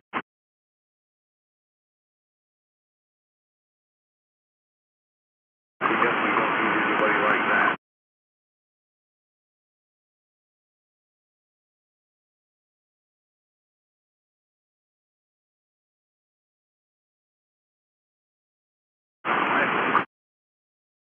Ron DeSantis donors are like a who's who of establishment and big money donors.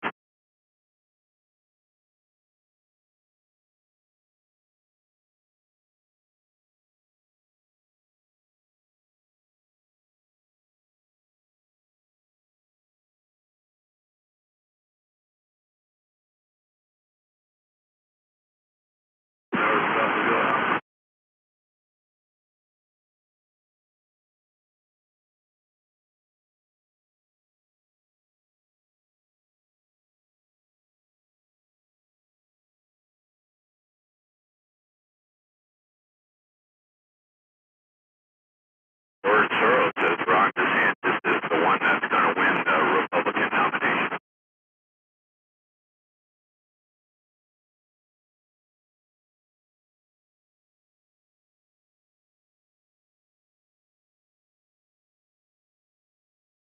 And Griffin, a big-time liberal douchebag, is giving DeSantis $5 million.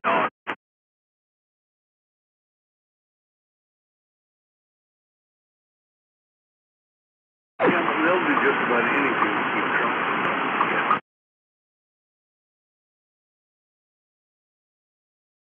Yeah.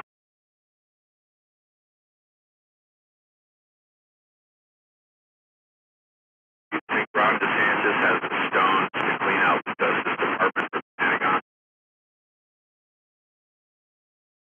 I don't think so. I think they own it. I don't think they own it, but I don't think he's got the clothes for it either.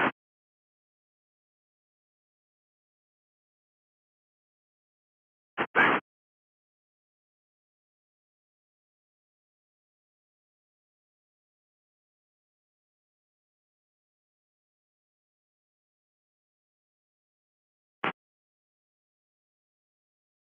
% of Ron DeSantis donations have come from donations of 50,000 or more. 54% of Donald Trump's donations have come from donations of less than 200. A sixth of the less than $200 just 6% of the less than $200 donations went to Ron DeSantis.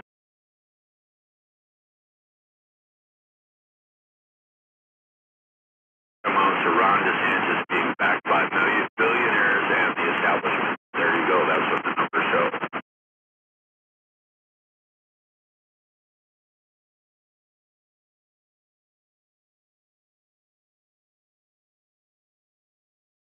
Globalist rhino establishment is coalescing around Ron DeSantis as the man who can undo Trump's effect on Republican politics.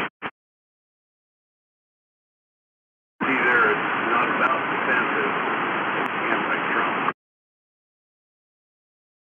Yeah. Is he going to willingly be their tool? Well, there you go. Like it. Like I said, I judge Trump by his enemies, and I judge DeSantis by his friends.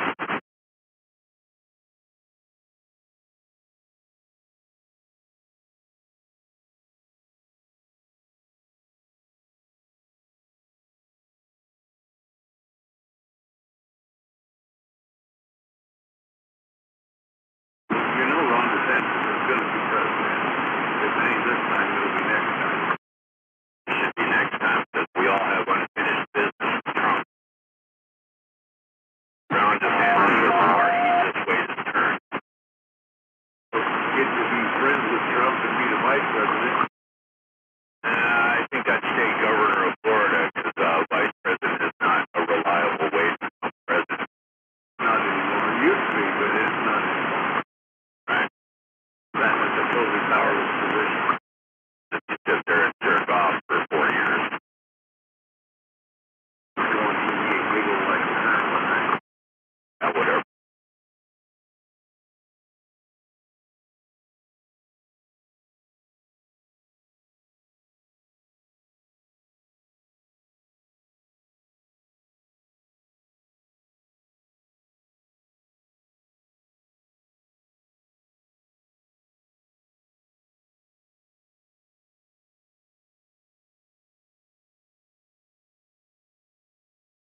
There are some of the seniors from the villages in Florida who have the cops called on them today at the order of Ron DeSantis and his staff at Leesburg, Florida, simply because they were wearing Trump gear.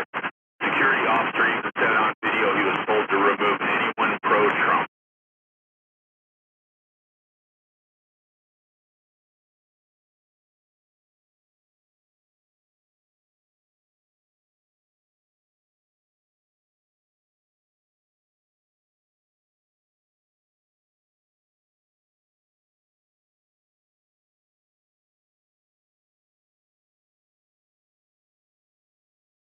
Here's an article in Big League Politics. Meet the globalist billionaires behind the presidential ambitions of Florida Governor Ron DeSantis.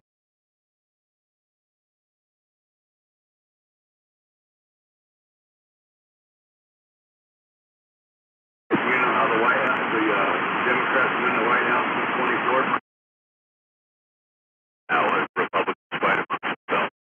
Exactly, by dividing the Republicans. Oh yeah, I know that. And it's up to Ron DeSantis to prevent that from happening. You should just sit the fuck down and be Florida governor for another 4 years, and he's like guaranteed to be president.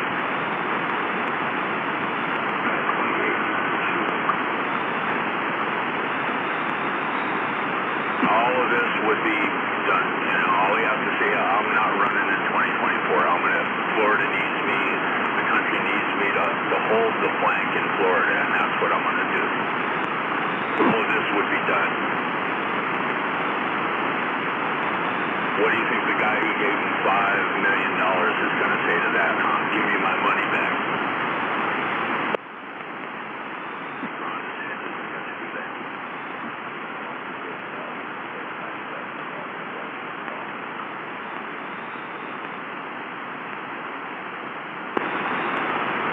What happens if Ron DeSantis does run against Trump and tries to unseat Trump as the nominee, then there's a whole fucking lot of people that'll never vote for him. Me being one of them.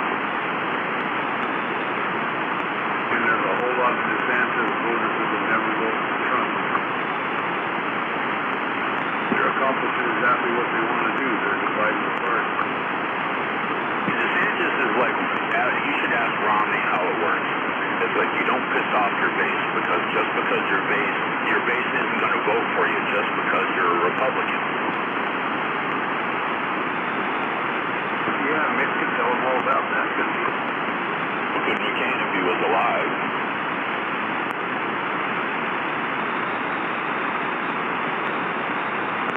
Democrats do that. They'll vote for anybody as long as they're a Democrat, no matter how stupid they are. Look at what's there now.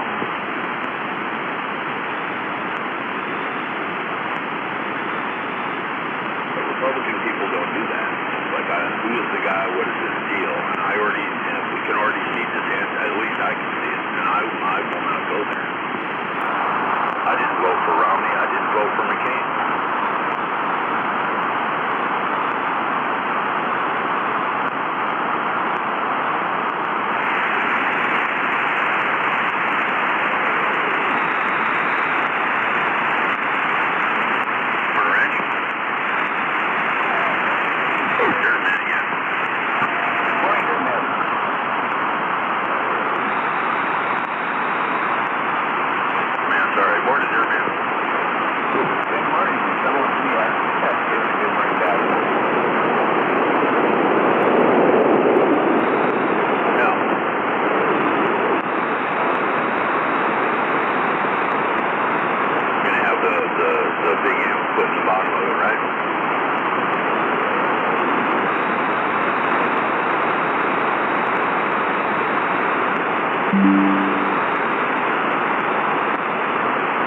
Cool, I'll be interested to see how that comes out.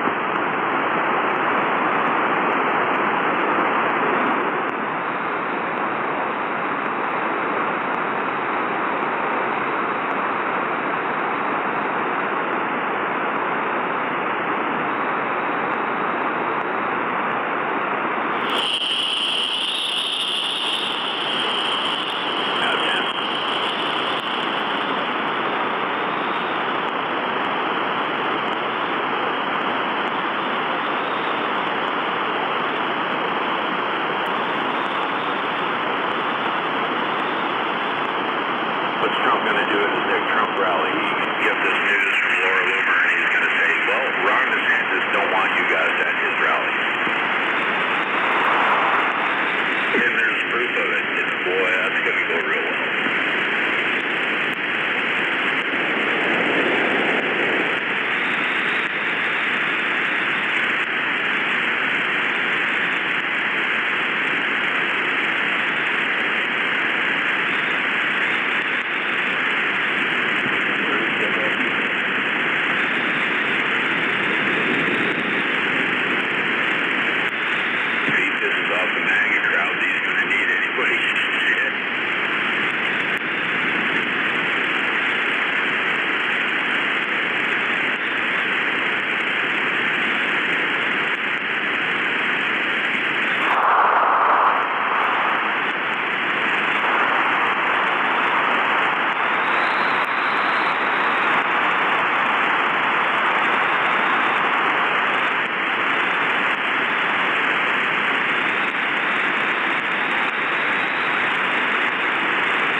Second of traffic.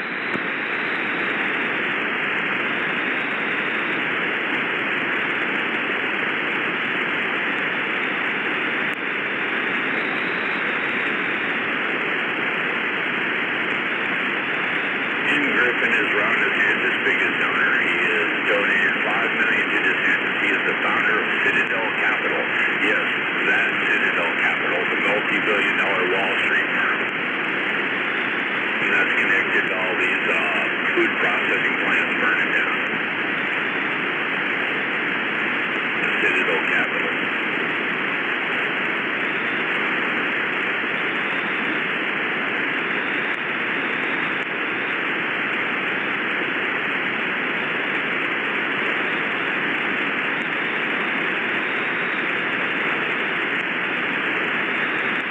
And also stated in 2017 that he was terrified of Trump's harsh political line against immigrants in the U.S. He also disagreed with DeSantis' move to fly nearly 50 Venezuelan migrants from Texas to Martha's Vineyard.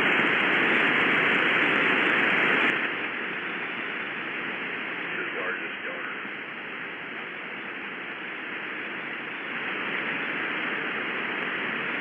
Other tech founder David McNeil, who also gave $800,000 to DeSantis, and his biggest issue is giving amnesty to illegal immigrants.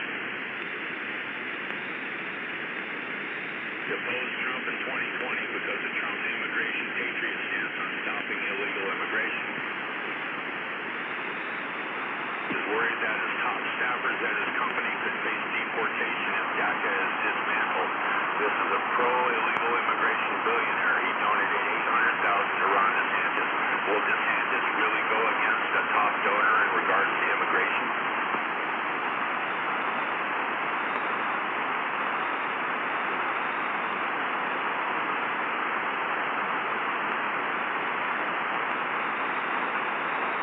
Street hedge fund manager Paul Tudor Jones is a billionaire DeSantis backer who has given $1 million to the Florida governor. He is a close friend of convicted Democrat sex offender Harvey Weinstein and helped to fundraise for Barack Obama back in 2008.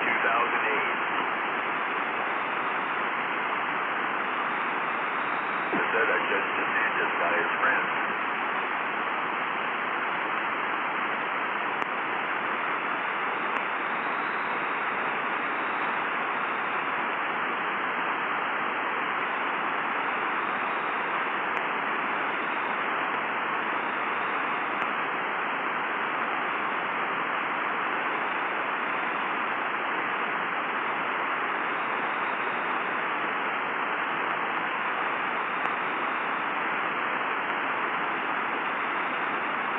The folks who continue to insist that Florida was not locked down during the pandemic. Here is Ron DeSantis in June of 2020 threatening Florida bars with losing their liquor licenses if they didn't follow pandemic restrictions.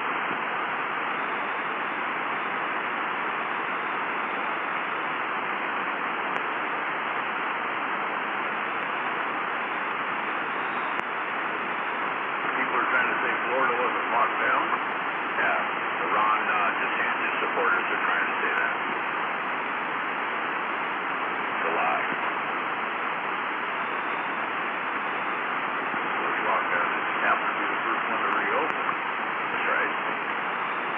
Actually, all that other people out there in that lie together. That's how it works.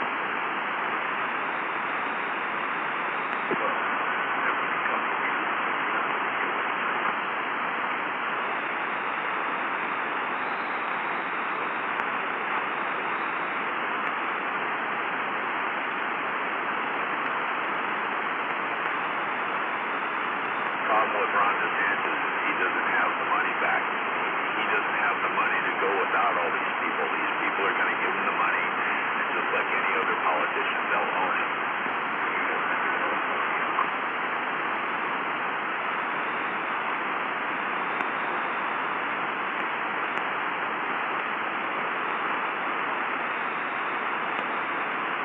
Trump can tell these people to fuck off and die. I don't need your money. And DeSantis can't do that.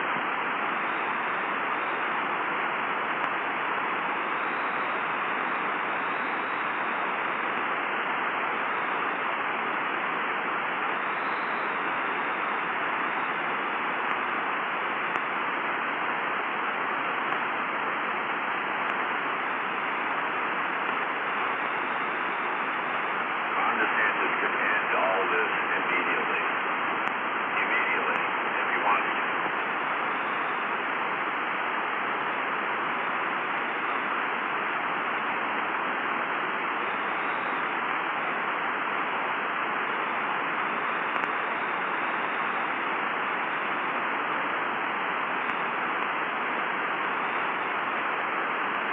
Yes, Mia, Trump is always so gracious to these people. He's always so gracious. He's always so giving to them. And then they turn around and they freaking backstab him. And when they backstab him, they backstab us.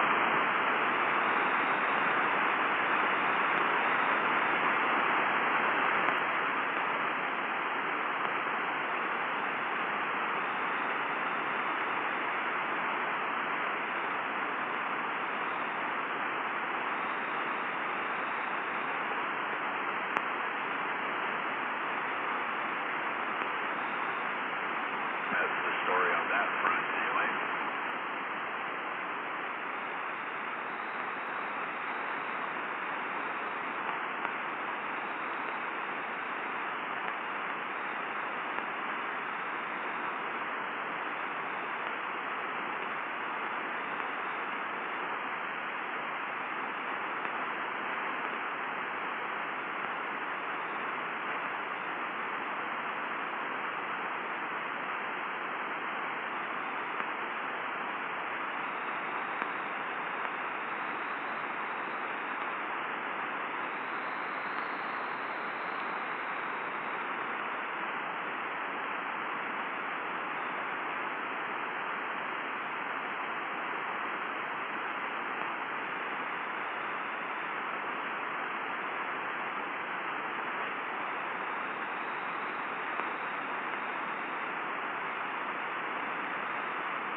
that former President Donald Trump has a major lead over his Republican rival, Florida Governor Ron DeSantis, and former South Carolina Trump UN Ambassador Nikki Haley.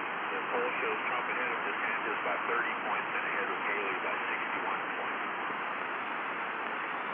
Then Haley doesn't have a snowball chance in hell. She is campaigning for maybe a vice president spot. Maybe. No late Tom. I don't like her top to bottom. Trust her.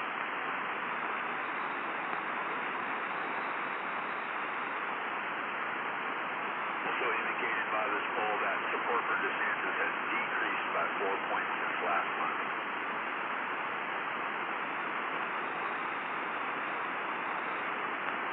DeSantis holds 25% of Republican primary support. Former Vice President Mike Pence holds 8%. Haley holds 5%.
Pentagon admits Russia has captured American weapons in Ukraine.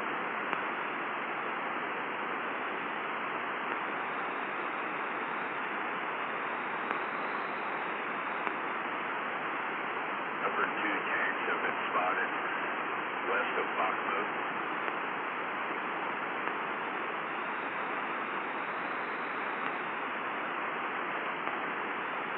Ukraine High Command is considering evacuation of Bakhmut.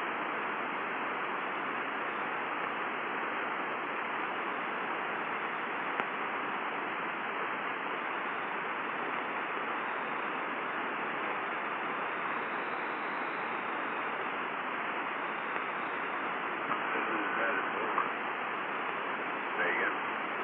They lose Bakhmut, it's over. Well, yeah. It's open after they get past Bakhmut. It's like open ground all the way to the freaking Dnieper River.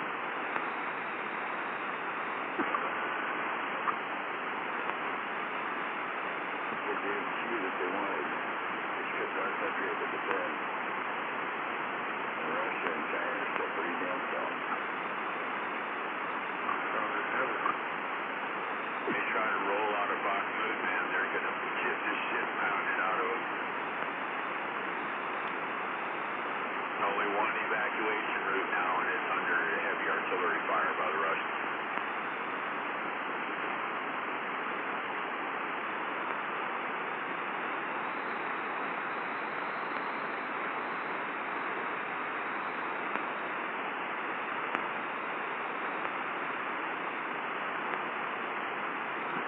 America only has 1% left. And that's you and I. It's a small arms we have in our pocket. That's what's guaranteeing us the economy.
Sachs and Deutsche Bank give 90% odds of recession over the next 12 months.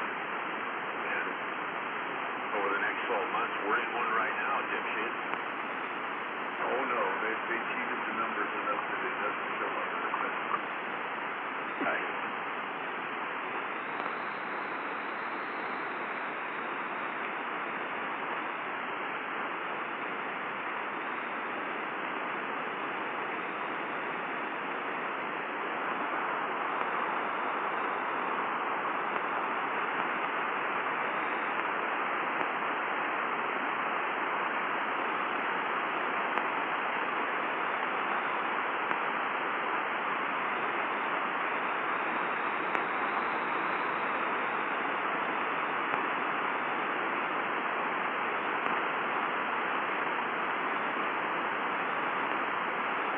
Bankruptcies soar in the United States as America's absurd debt bubble begins to implode.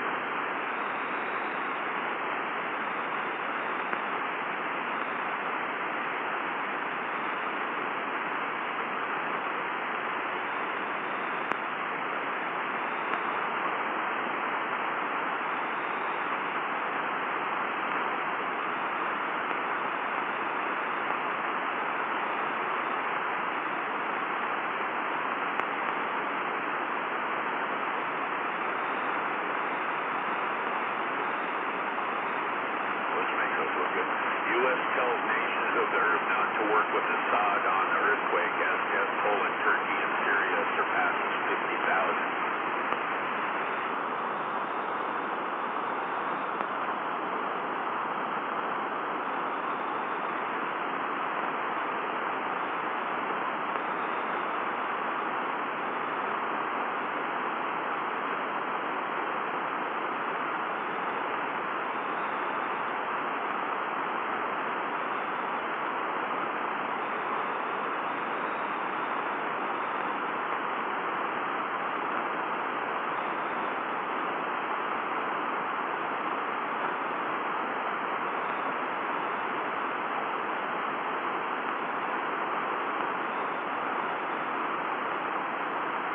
UK is now rationing vegetables.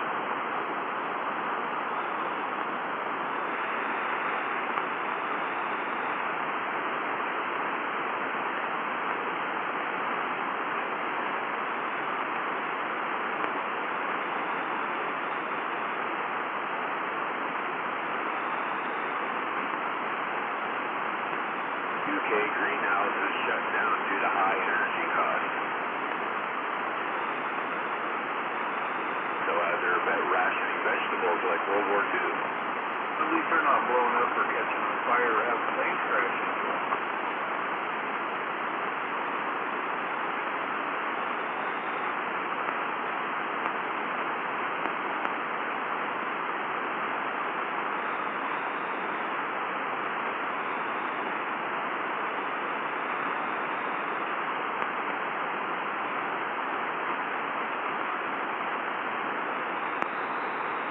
Bombshell DOJ video, Department of Justice video shows Capitol Police holding open the Upper West Terrace doors in the Capitol on January 6th, while more than 250 people stream inside. I've seen that video when it happened.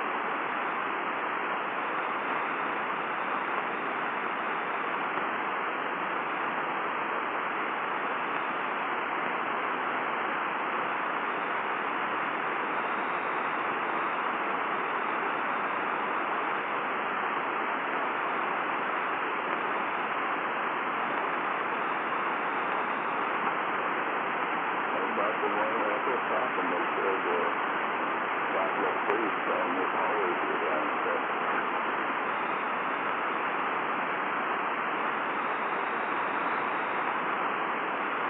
I didn't see that one, but I definitely did see the holding the doors open.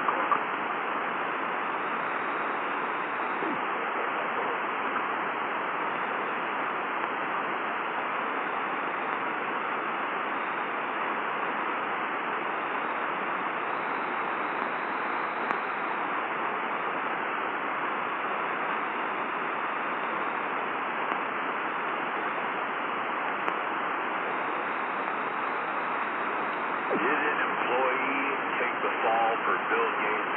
Over 6,000 child porn images discovered at his house.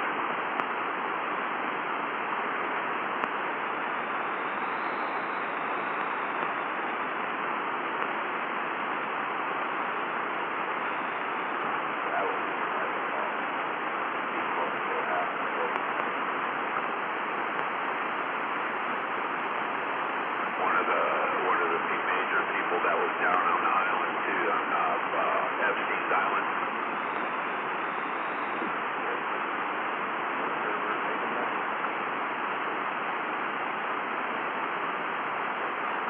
What was that Gates said? Well, now he's dead, so tell me.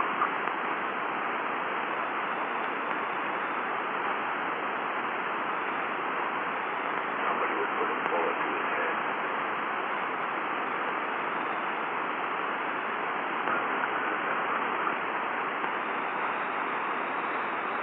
Genetically modify mosquitoes so they can give us vaccinations without even asking. You got no choice, the mosquitoes just get you.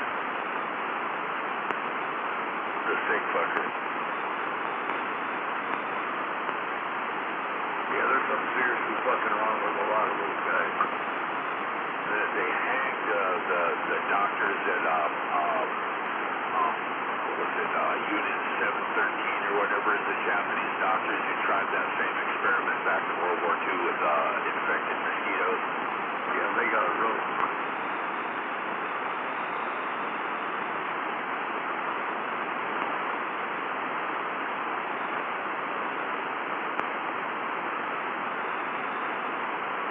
That is the difference today. We've always had bullies in the world. They've always existed. Anytime there's power, you'll run into it. Difference is, America's no longer America in the White House when you keep protecting it. That's right, the people who are supposed to protect us from all this shit have become part of the tyranny.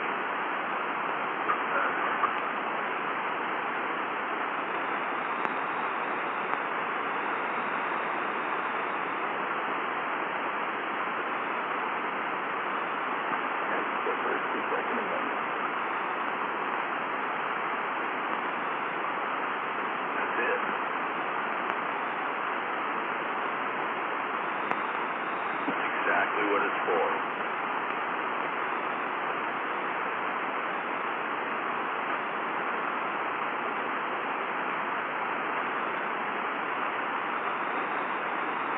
U.S. cattle inventory sinks to lowest levels since 1962. Cows are all, some farmer, all these cows died. You got some disease that's being spread by chickens. I heard something about that. Yeah, came out of Canada.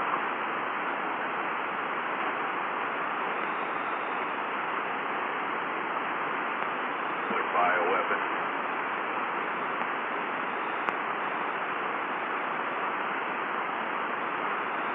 I don't know, but not good.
blackjack yesterday. Oh, cool. You like it? Yeah, it's bigger than I expected. But I guess you kind of got to have that to put something in the map, right? Right.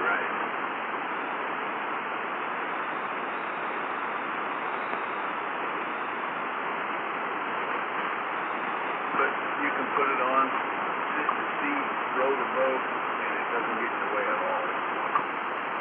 That's cool. And you can leave the bags empty and have overall less weight.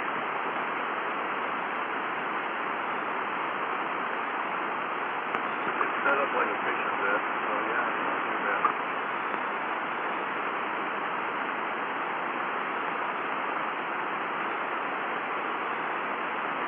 How about it, smuggler? You out there? Why, yes I am. Well, top of the morning. Hey, good morning. What, Ryan, did you take that truck off-road as soon as he got it? He didn't really take it off-road. He just wanted to get it muddy, so he took it down to Roy and drove it through the big mud puddles in downtown Roy. Not a single student out of 53 Illinois high schools can do math at their own grade level. Or read it, I don't know. Wow.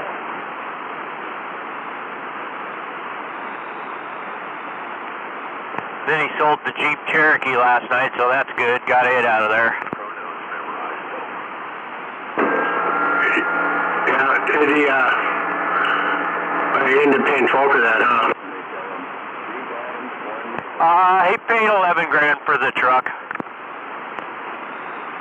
they just spit the change out for them so they don't have to count it.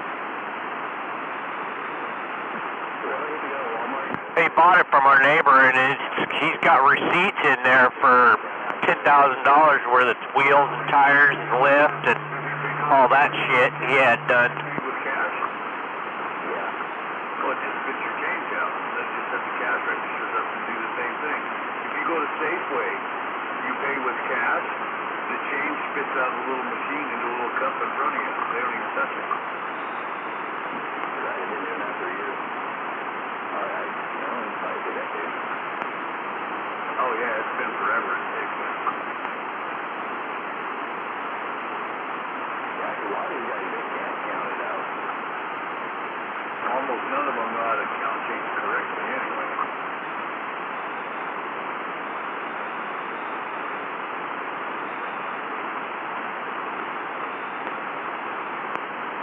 You are really quite frustrated. What are you just giving back? No, it's totally excited.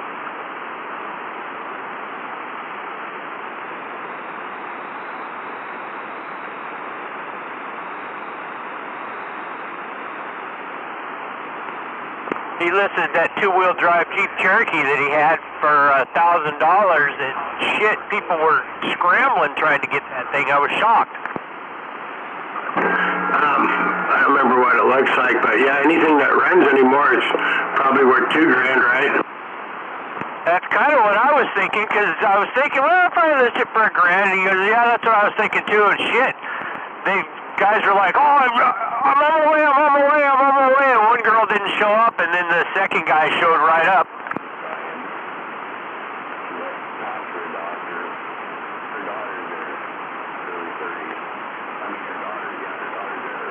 Well, yeah, I was thinking it runs and drives. It's got brand new tires on it. It should be worth $1 grand. Yeah, and the brand new tires are probably 500, right? Yeah.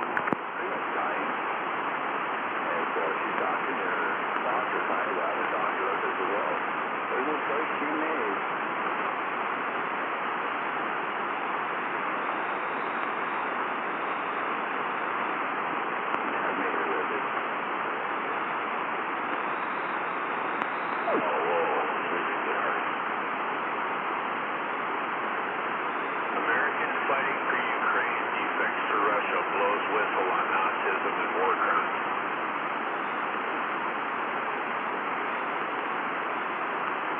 American Army veteran who spent a year fighting in Ukraine's Foreign Legion has defected to Russia, bringing with him tangible evidence and first-hand accounts of widespread Ukrainian Nazism and war crimes.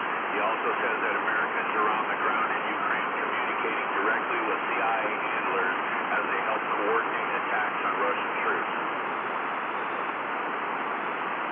John McIntyre, an American Southerner and U.S. Army veteran who joined others from around the world in soliciting his services to Ukraine. I had to go yesterday and do a CT scan for my checkup in a couple weeks with my cancer doctor, and then went and took care of our taxes. Getting anything back? $2,300 after paying them to do them. Yeah, you got something back anyway. At least you didn't have to pay in, right? Yeah, Ryan wasn't so lucky. He got $2 back. I think when he did his W-2 for that job, that other job, they weren't taking enough money, is what the accountant seems to think. Yeah. Well, how many did he claim? He claimed 0, but we think he might have checked the box for head of household, which you don't want to do either.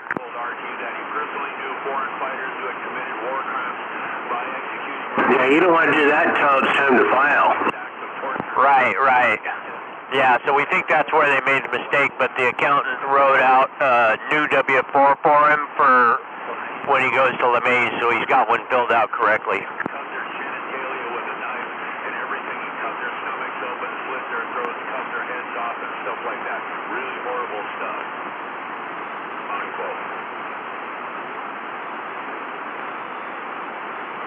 Boy, George, he's being awful needy this morning. Oh, really?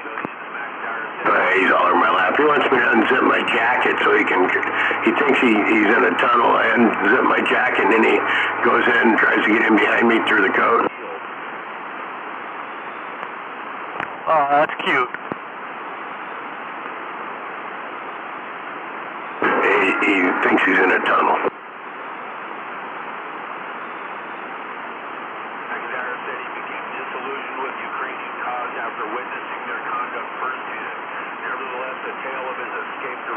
I think you might have to run a Packwood today. We got a house up there going, and got one in Issaquah too. So it depends how much. If they got snow last night, it's not going to go. The roads are good all the way up to Packwood, I guess, but once you get into the little development thing the guys got, that's where it gets dicey. Right. Well, you guys' places are spread out.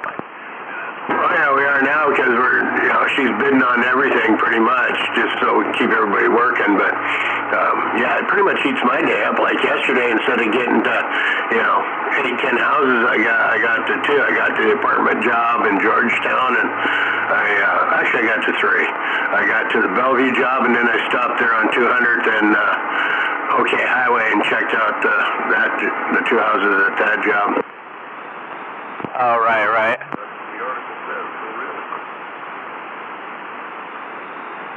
You guys got one down at Georgetown too, huh? Yeah, it's apartment, townhouse kind of thing. There's 2 buildings. It's only like 19 units. Wow.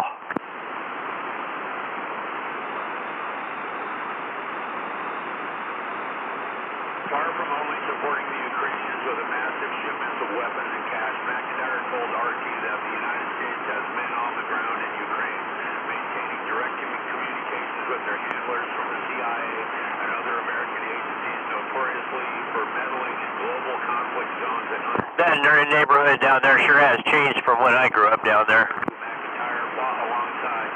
Yeah, they even got some new townhouses across the way. It looks like they're totally built and they're just sitting empty. I don't know if they're sheetrocked inside. They aren't boarded up over the windows yet, so blue tarpers haven't took them over yet. Wow. Yeah, there's homeless living all over the place down there. It's kind of insane.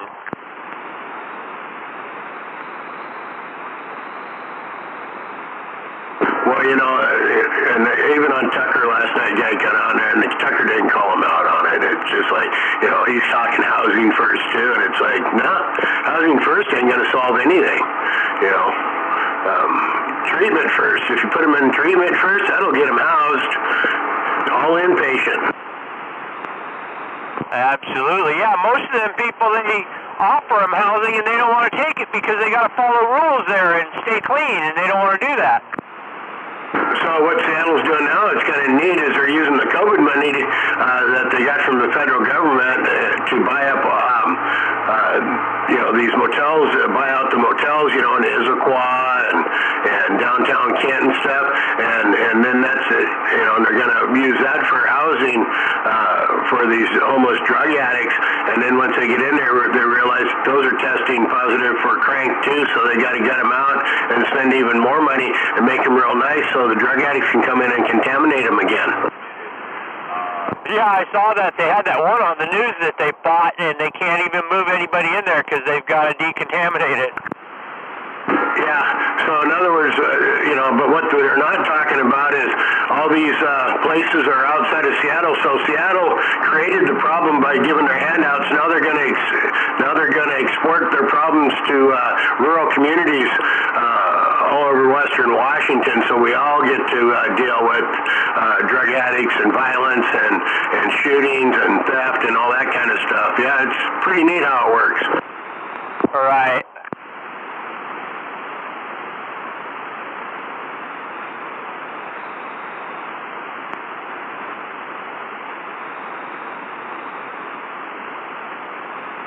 They even had Ritzenhouse on Tucker when he was found not guilty, when that guy was pointing the gun at him, after he knocked him down, pointing the gun at him, and even said on the stand, were you pointing your loaded pistol at him before he shot you? Yes, I was. I was pointing it right at his head, and then he turned around with his AR-15 and shot me.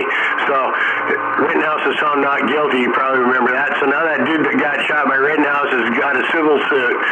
He's going to sue him for shooting him. I think it's funny. And, he'll lose, but, the kid will go broke for the rest of his life, trying to defend himself, where the process becomes a punishment again. Right, not to mention all the taxpayer money that'll go into that. Oh, no taxpayer money on that. He's probably got, the kid that got shot probably got some George Soros money, bunch of, anti-Second Amendment people, and they'll just bankrupt Rittenhouse at 20 years old. I mean, not Rittenhouse. Is that his name? I don't know that kid. He's 20 now. He was 17, when that happened, when he was attacked by Antifa. Evidently, he can't defend himself anymore. I only see one problem. The only mistake that Rittenhouse made was when he shot that guy, he should have killed him, and then he wouldn't be getting sued now. Right, and that's what I've heard. I mean, you don't want to injure somebody, you want to kill them. Yeah, so they can't come back and sue you. Now, when they start doing these lawsuits, if they made the people that are suing, whoever loses pay for the attorney fees, a lot of this stuff would quit. Huh. You know what I mean? So the kid that got shot suing Kyle Rittenhouse, civil lawsuit, for injuring him when he was trying to kill him, when he was trying to kill Rittenhouse. What he's trying to say is Rittenhouse didn't have the right to protect himself. So if he loses that case, he should have to pay for Rittenhouse's attorney and his own. You wouldn't get a bunch of attorneys backing him at that point, because then they'd be out a bunch of money too. Right. I still can't help but think that just even the judges pay, all that shit, there's still going to be taxpayer money going into that, and if he loses, then it's probably going to be taxpayer money that's going to eat all that. Well, it shouldn't be. That's the part where when they cover court costs, it covers the judges too. It doesn't break, it's not breaking even, but at least it pays some of it. I mean, the judges are going to draw a salary whether they're seeing cases or sitting at home.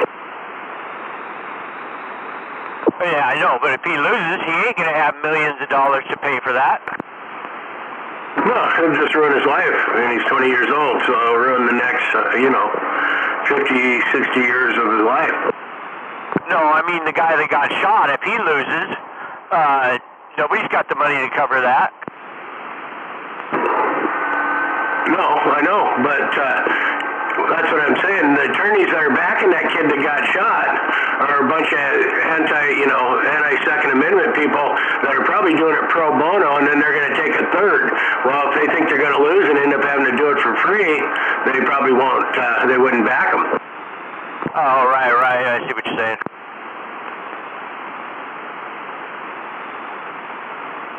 And the kid would just be, would have to pay court costs too, but like I said, that judge and all them are already drawn a salary anyway, whether they're hearing cases or not.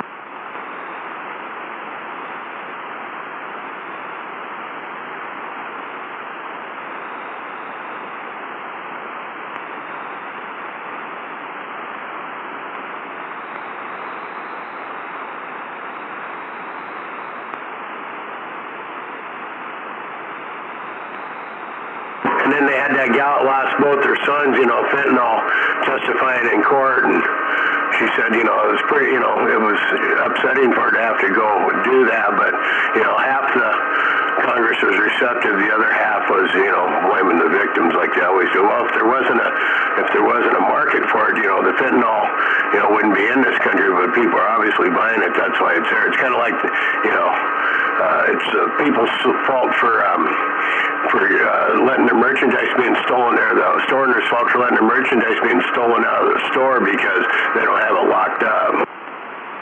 Right. Yeah, that's about a joke too. So evidently, 2022, 100,000 people died from fentanyl overdoses in this country. 2 of them were sons, and they're saying, well, they shouldn't have been doing fentanyl. Well, they weren't doing fentanyl. They're trying to buy Oxycontin or oxycodone or whatever, and it was laced with fentanyl, and they didn't know, and it killed them. That's what's killing these people is they think they're buying prescription drugs, and they're laced with fentanyl, and then they're overdosing from it.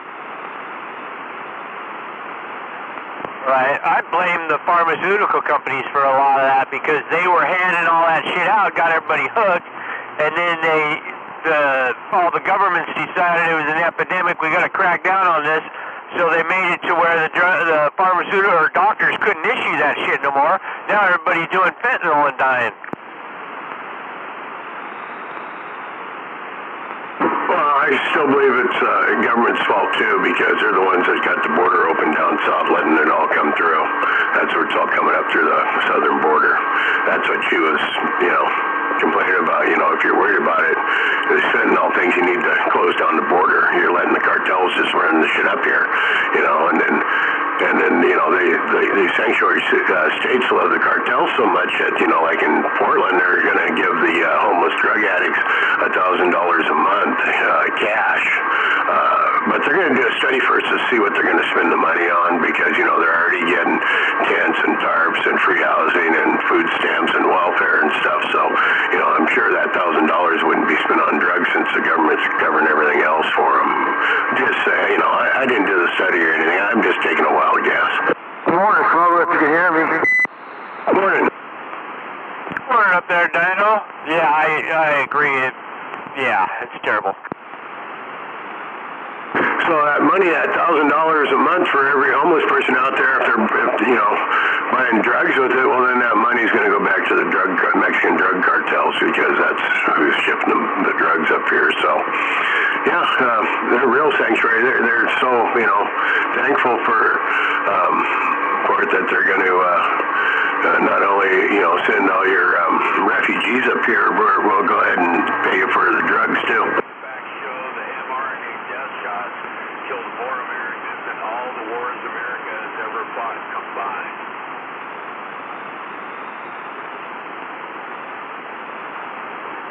Pretty easy to and you do your fucking sweep up there. Your homeless drug addict encampment sweep. You get them all out of there, and you give them a choice. You can either leave, take housing, or if you don't, you can go to jail and you'll get clean that way.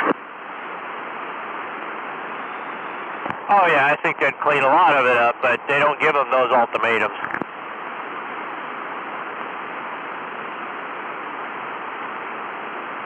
Well, they're talking about closing down the King County Jail because 6 people died in custody. In 2022. Two of them, I think, committed suicide, and some of them died in the hospital in custody because they were already in crisis mode, and I don't know what the other one was. So we need to shut down the King County Jail. That's why they're out there protesting, because 6 people died in 2023, up 30% because 4 people died the year before.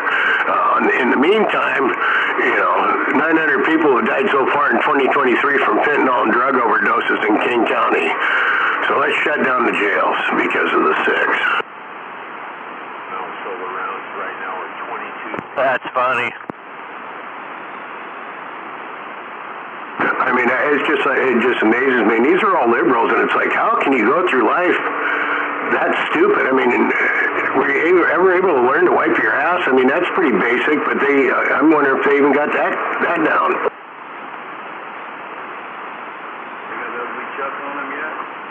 Yeah, they're for sale, $23.71. The silver one. I'm gonna have to buy at least one roll of ugly chucks.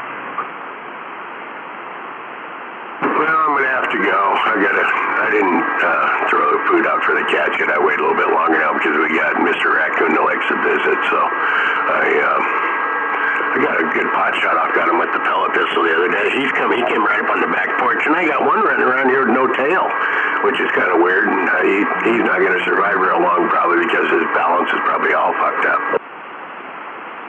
Alrighty, well, you have a good day. I'm about to pull into work myself, but I will talk to you a little bit later. Alright, we'll catch you later. Catch you guys later. Later, G. Later, G. Later, Ed. Later, Dino, and I'm back out.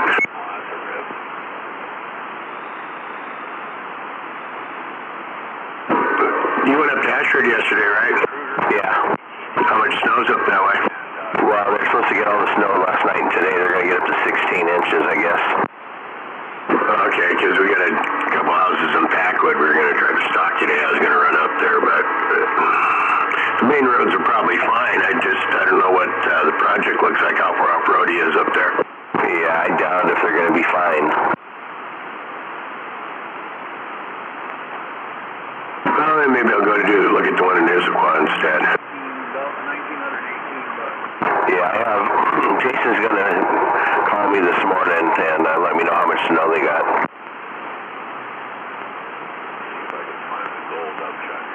I mean, I could always swing by and grab my truck and take that up there instead of the van, but, I don't know.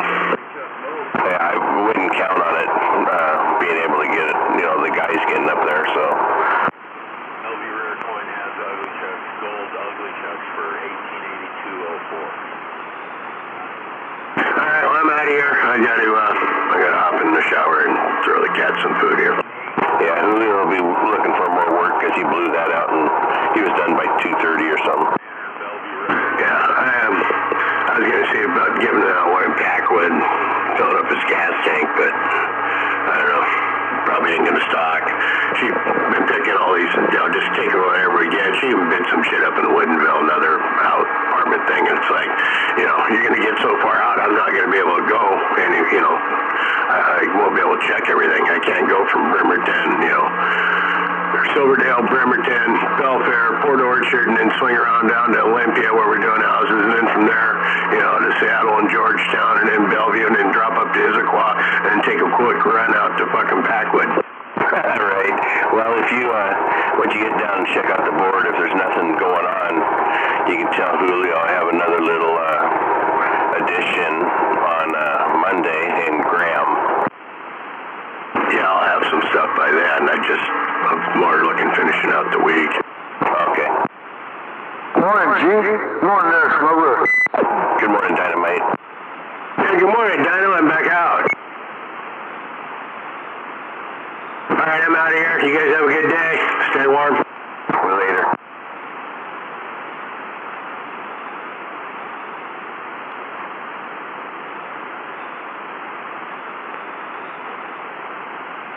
G.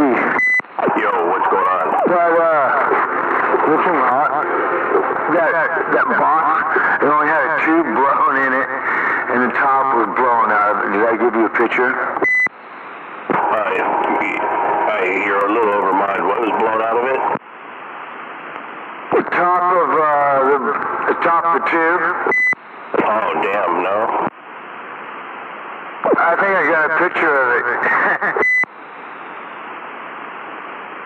What, it must have got too hot or something? Just one on the end. It was like this, the last one on the end.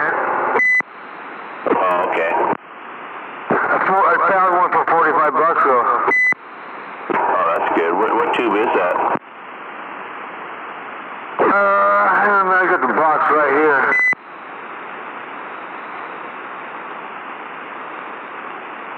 Six LV6 or something?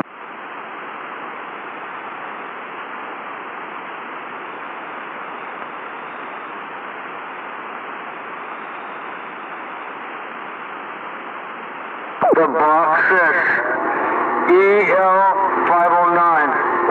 Oh, it's a 509, okay.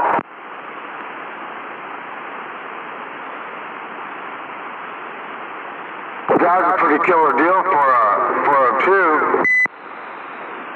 Oh, for sure, yeah. I couldn't believe it. I'm gonna have to get a set. Yeah, it's always good to have some backups. Get a new set, put them in, and use all these as backups. Yeah, hey, did you get any snow last night? What? Did you get any snow last night? A little bit, not much. Okay. Yeah, you're supposed to get a lot, I think, today, aren't you? I don't know, but it's pouring right now. Oh, okay.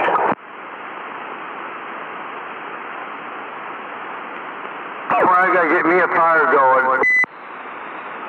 Copy that.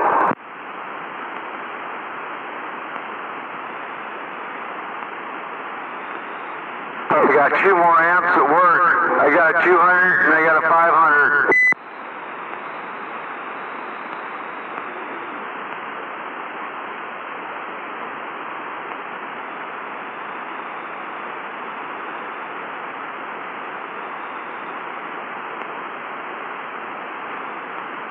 Does that sound better, Chief? Yeah, you're good there. Okay.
cool luxury, even air conditioned seats, but whatever.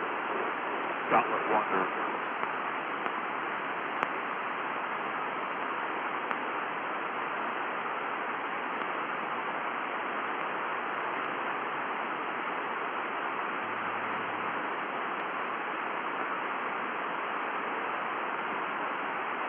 The ACC. I could do that again. That'd be great. Hey, Gunner. Yes, sir. You ordered a Scotty strapper, right? I did for $16. Yeah, nice little draft. That's good to be here today. You know how wide the straps are. It didn't say that I noticed, but I think they're running. Right.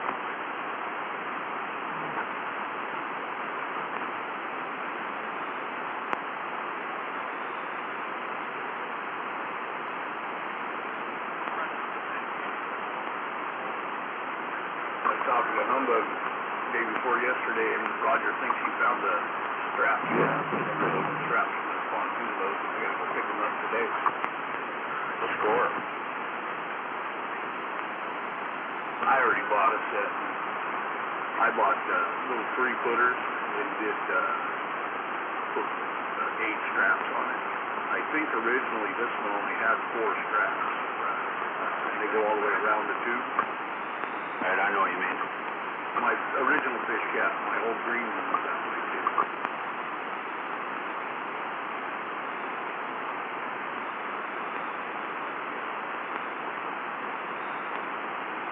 Straps are easy enough to make, you know. Well, I have the straps off the original green one.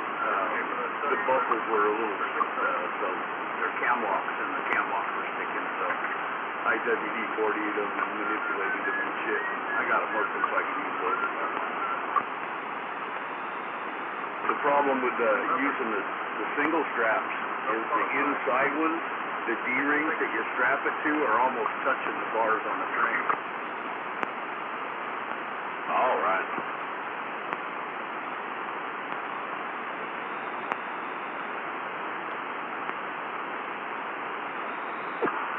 I'll get it all figured out once I'm at the point where I'm getting it all finishing the setup.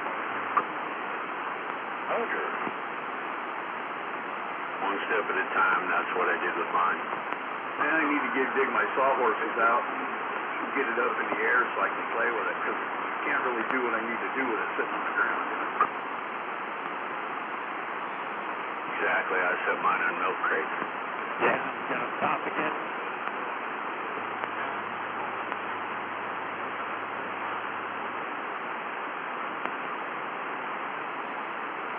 Yeah, sure enough.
Yeah, I just did.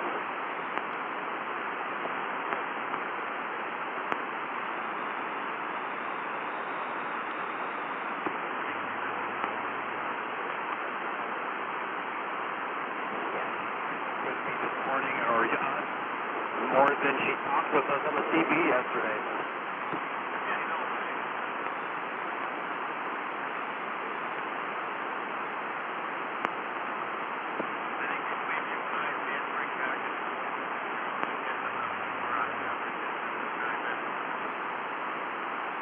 Yeah, and I know the CP on that new rig sucks. She used to drive this one way back when. And I remember a time me and her driving together, and she was pretty chatty.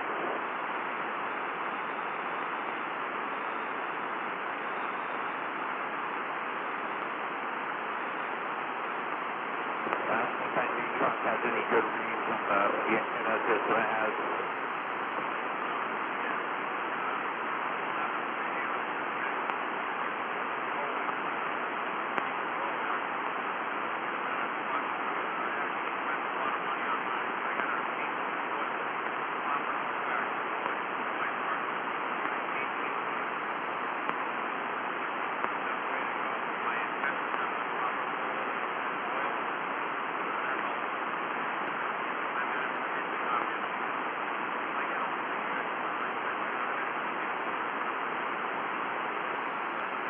Nice, that's the way to do it.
For sure.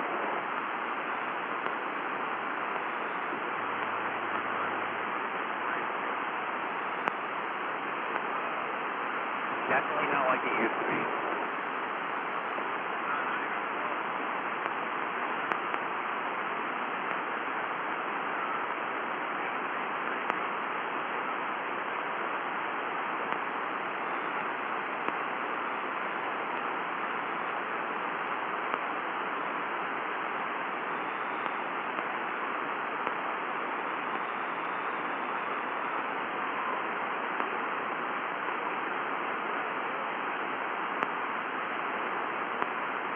Yeah, when we go traveling, like with our fifth wheel or something throwing up, we always have one in the truck. It's just that nobody knows what's going on down the road. You can throw all the car accidents, anything, right?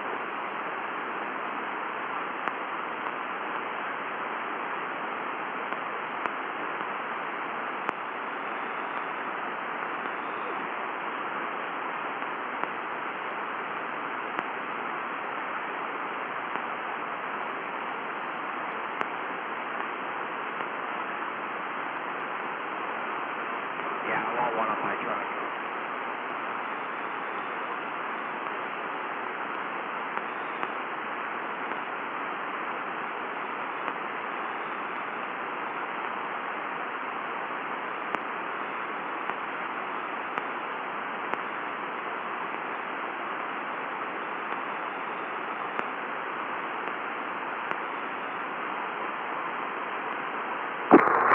Yeah, that's right. Do one more time around the bend and I'm back out.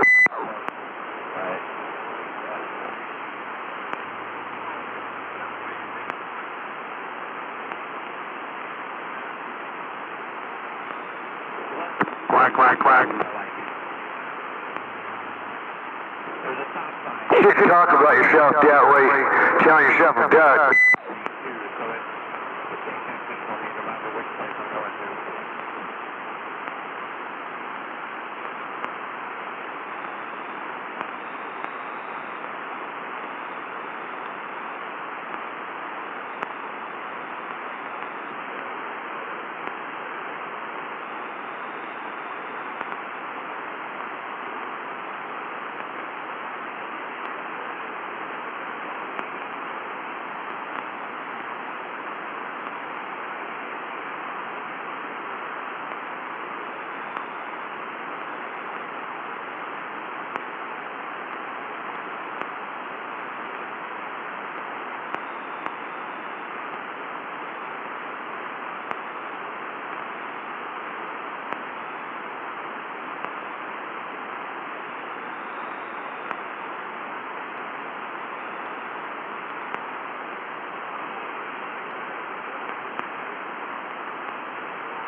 bucks for 40 pounds of chicken legs. That's pretty freaking good.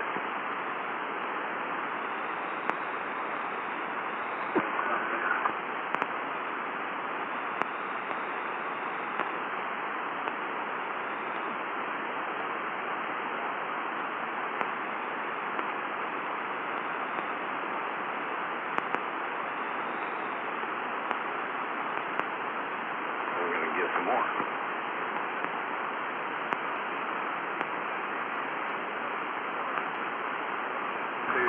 $6 for a 10-pound bag? $6.92 or $6.97, something like that. Just under $7 for a 10-pound bag of whole chicken legs. Still only 79 cents a pound. That's pretty good. Fuck, I'm laying for that for crab bait.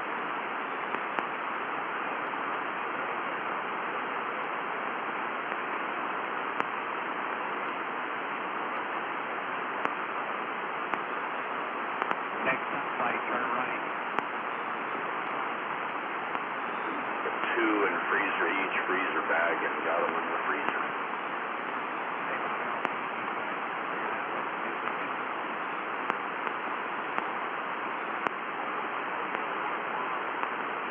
Deals like that come along, you gotta grab them these days while you can.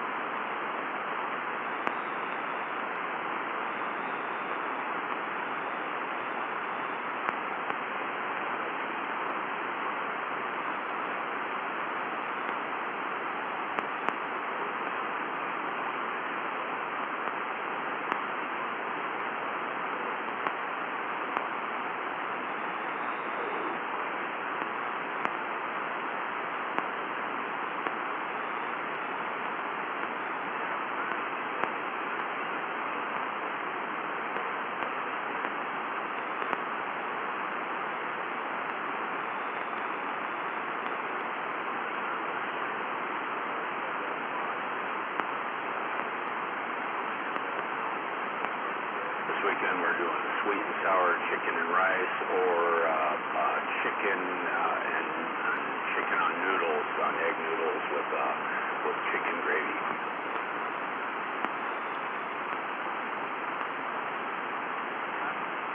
Correct. Decidedly shit.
Did it warm up and rain out there? It was raining when we closed up shop last night. Don't look frozen.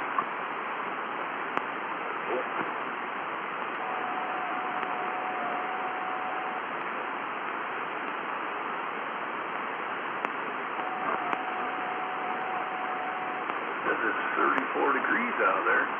High today, 44 degrees. It ain't gonna get warm.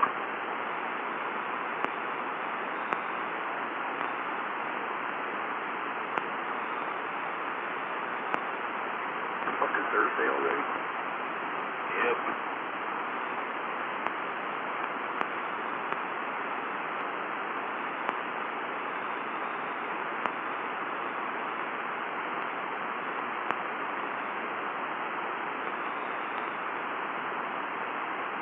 My weather forecasting is calling for a little snow Saturday morning between 4 a.m. and 11.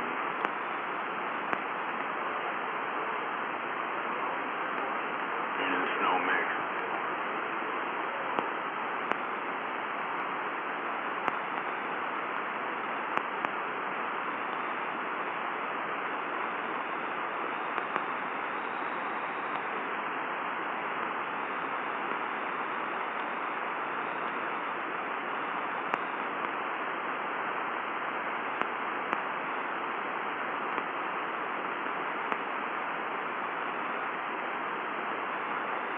After this, it shows in the 2-week forecast is saying after this little bit of nastiness, it looks like it's going to be cloudy and stuff, but it's going to get warmer. It's going to start inching up towards 50 degrees for the next couple weeks. Springtime is coming.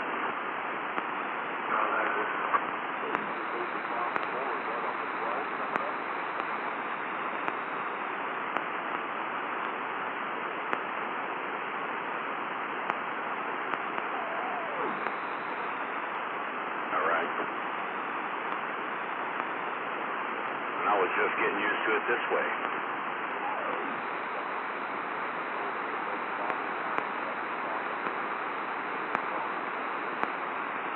I wish they quit fucking with a guy like that.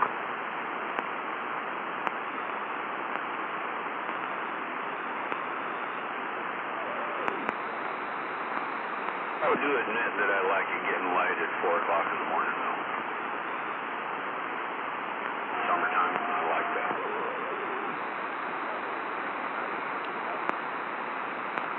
Like that too.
BlackRock Investment Capital to acquire Ancestry.com for $4.7 billion, giving BlackRock total ownership over all the DNA of every person who ever used Ancestry.com.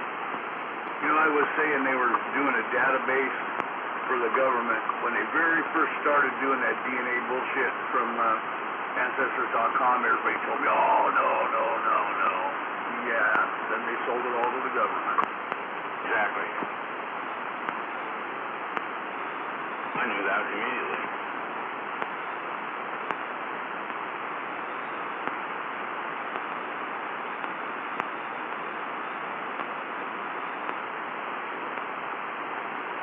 I didn't do that shit, but my sister did, so they pretty much got my DNA anyway. They're close enough. They don't need the rest. Stupid bitch.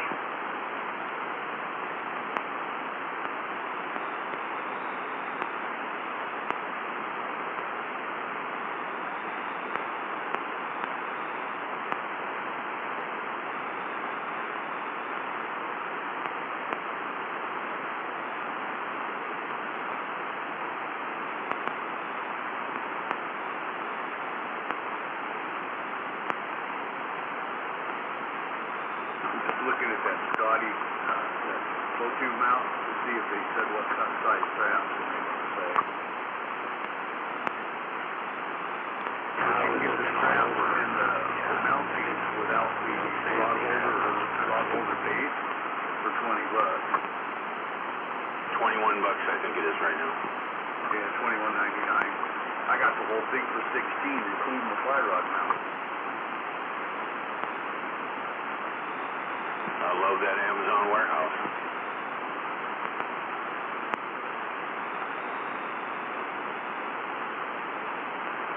Yeah, I was looking at something else, and it said it had options, and I clicked on it. Went in the options. I clicked on the Amazon warehouse. I put fishing in the search engine part on the Amazon warehouse, and it came up in there. I didn't find them yet. Oh, that's cool.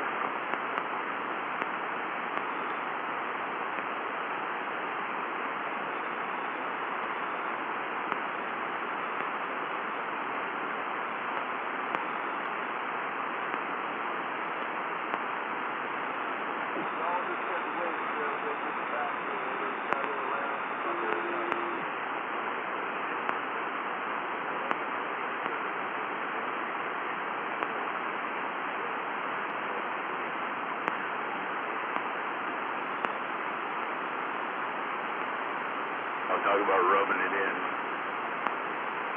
What are we rubbing in? There's an article that says 15 times InfoWars Alex Jones told you COVID-19 was man-made and leaked from the Wuhan lab.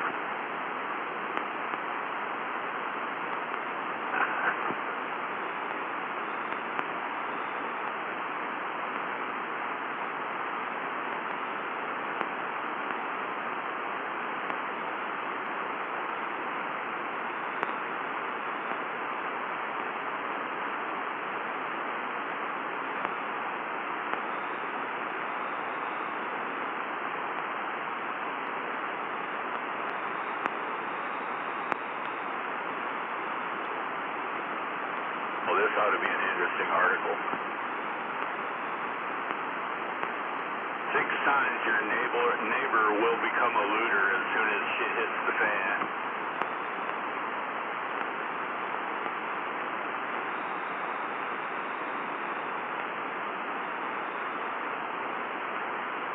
Starts out, once you find yourself in a shit hits the fan situation, you need to be concerned about the prospect of your neighbors considering stealing your supplies to feed their own families.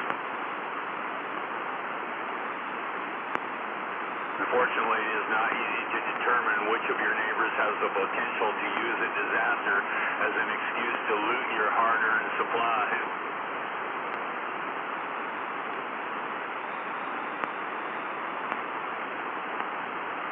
That being said, there are a few signs that may indicate that your neighbor could turn into a looter after shit hits the fan.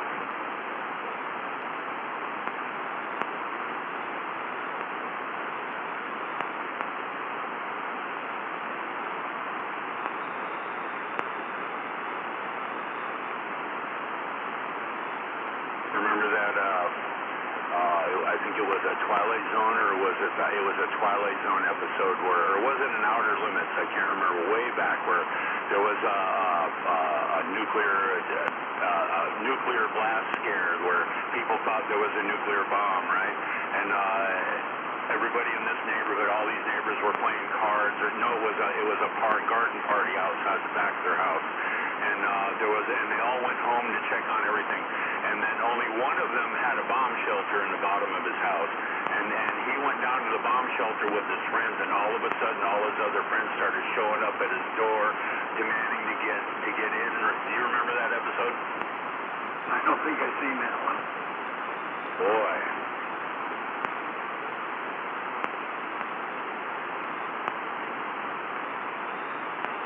I think it was an Outer Limits one where it was a whole episode about how they all turned on each other and shit. And then at the end of the whole deal, it was like there was all clear was given and there was nothing wrong, right? And these people all had to look at each other. It was a good one. You should look that one up.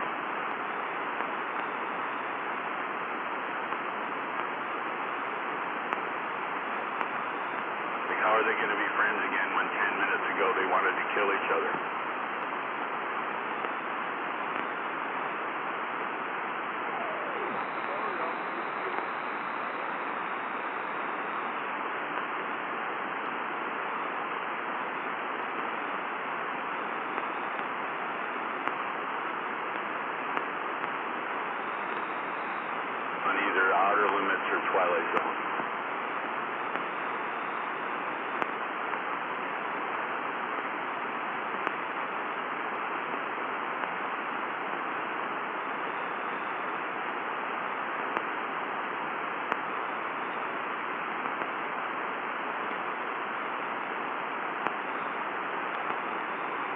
some of the traits your neighbors may exhibit that will show them to be a looter, a future looter and shitheads a fan. Total lack of preparedness.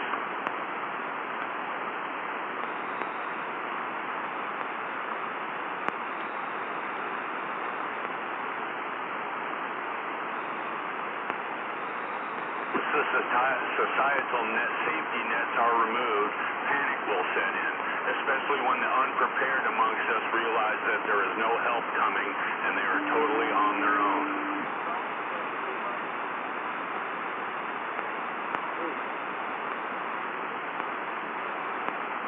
When these people look to the prepared families around them, they will inevitably consider stealing from them to ensure their survival.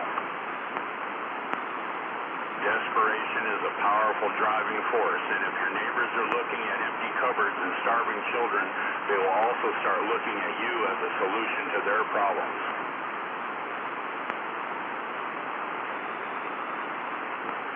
Does the song say that's sad but true? Yeah.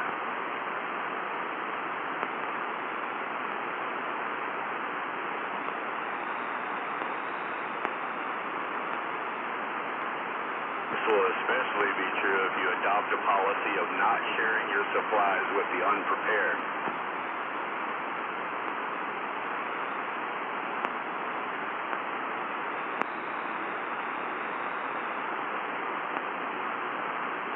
One red flag is to watch out for is to when people jokingly say they will come to your place after a shit hits the fan situation. I agree, that's not good. I've had people say that before. And my standard go-to answer is, and you will get shot. Tell them they better notify their next of kin. That's almost why I vote.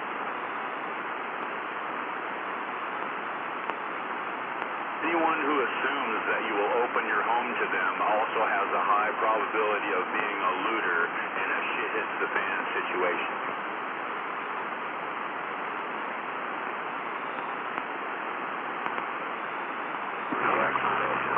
A deep interest in your preps without prepping themselves.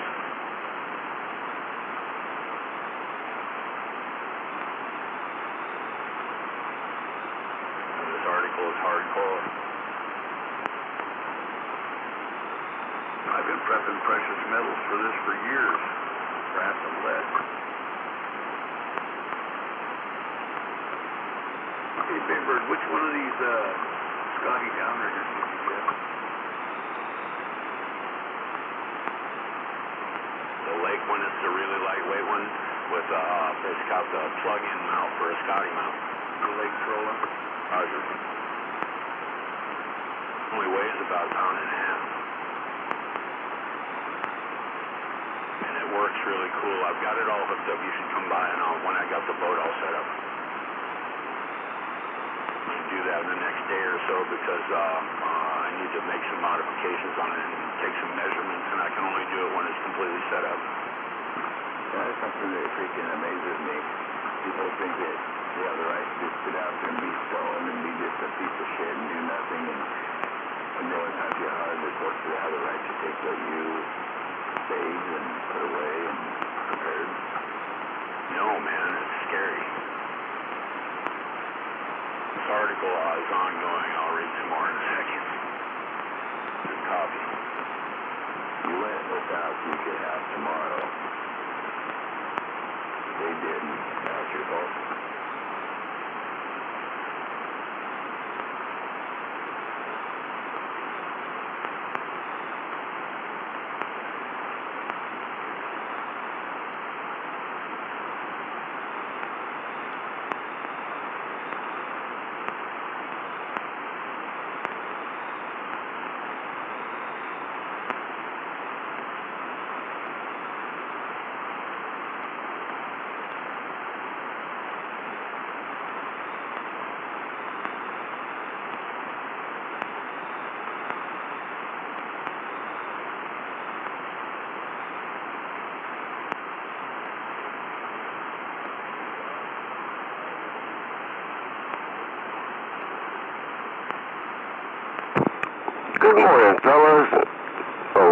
Big Bird, Gunner, and Rigid.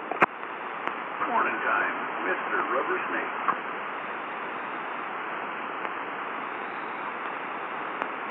Rubber Snake, good morning.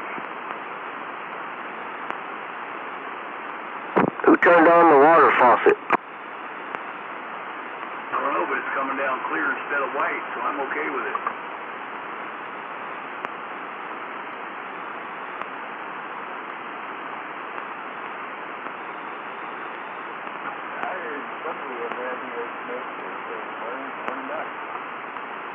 Yeah, Rigid, that was me. Good morning.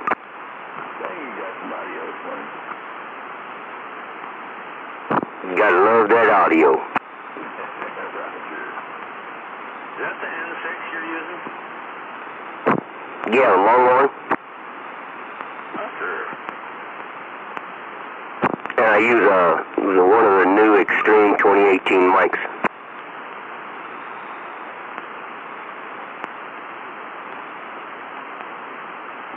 Another thing that freaking gets me is all these people are stuck on the end of that barrel that are feeding them all this nonsense about the COVID. They're still stuck on the barrel about this Ukraine. Wait until it gets exposed. It's about to. And they still ain't gonna make it smarter. I can hope.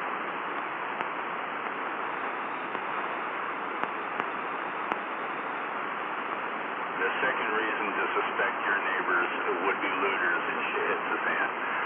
The second one is a deep interest in your preps without prepping themselves.